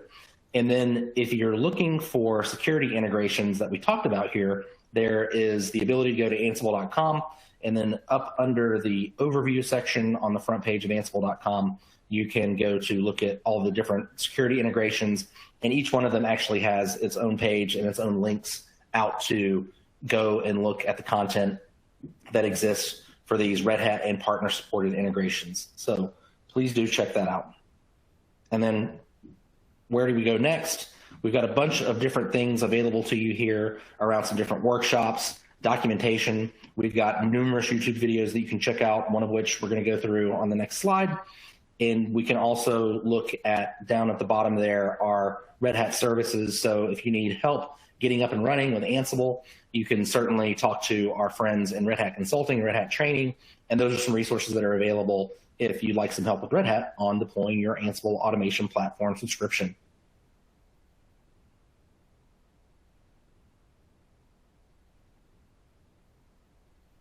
Great presentation from Jamie. And personally, Jamie couldn't be with us live for questions. So guys, but if you go ahead and put your questions in the console, we're going to go ahead and get them over to him. So just go ahead, put your questions in, we'll get them over to him. Don't forget to try out those free trials and the other resources he pointed out. Also, remember, you'll be getting a full replay of this. You're going to get all those, and you have all those resources to download. So make sure that you go ahead and download those resources. Thanks for sticking with us today. Now I have the honor to be announcing the winner of the Surface Pro 8. And our Surface Pro 8 winner today is Tamika Holloway. Tamika, you're the winner. So please watch your email. Myself or McKenna, probably myself, will be sending you an email and getting your address and phone number and shipping your prize out to you. So congratulations. Thank you, everyone, for being with us today. We really, really appreciate it. As always, please take that survey. Let us know what you think. Thank you so much again to our sponsors at Call Tower, Okta, Smart Deploy, and Red Hat for sponsoring the community, for letting us bring the summit to you today for free. And again, please let us know what you think when you take that survey so we can bring you more great summits like this. Have a wonderful day, guys.